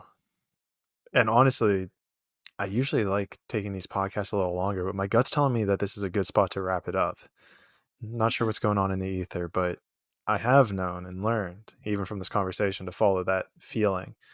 So Rachel, I am beyond grateful to have this time with you. A pleasure to connect with you. And I love leaving the ending of this podcast open for my guests to plug their stuff. I know I have your links, so guys, you'll be able to find those in the show notes below. And even more so, if you have like a lasting message or you want to summarize this into like a small phrase or something, the floor is yours. So feel free to speak to the audience about whatever it is you wish. Let me check in. My lasting message for any listener would be trust yourself, trust the path. You're being guided. It's all working out. And you know what to do. It's beautiful. You gonna plug any of your stuff? Oh yeah. I was like, I was just sitting with the message. Yeah. So thank you guys for joining us today on the podcast. Didn't mean to cut off your channeling session. So I'm just sitting here like marinating and whatever just came through. But yeah, you guys can follow me on Instagram at Rachel Gibler, which I'm sure you will put in the show notes. I would love to hang out with you. Definitely DM me, message me, let me know you came from this podcast. I've got a lot of beautiful stuff coming up. I've got my group program, Manifestation University, that's going to be running this summer, all about cultivating this intuition and trust within yourself, as well as retreat in September. So definitely right now I'm women only focused. So definitely reach out to me if that applies to you. And yeah, come follow me, come hang out, come listen to my podcast on all platforms. It's fucking spiritual. Talk all things like we just talked about on this podcast. And Clayton, thank you so much for having me on. This was such a joy to do with you today. I appreciate you being here. Appreciate you taking the time out of your day. And it's your divine calling. I can feel it in your voice. So make sure you keep doing it. I will. I absolutely will. And yeah, guys, go check out her stuff. This was dope. I certainly feel like there's a couple more of your podcasts I got to check out myself. But generally speaking, we'll keep that for another time. And so guys, thanks. Go check out the links below.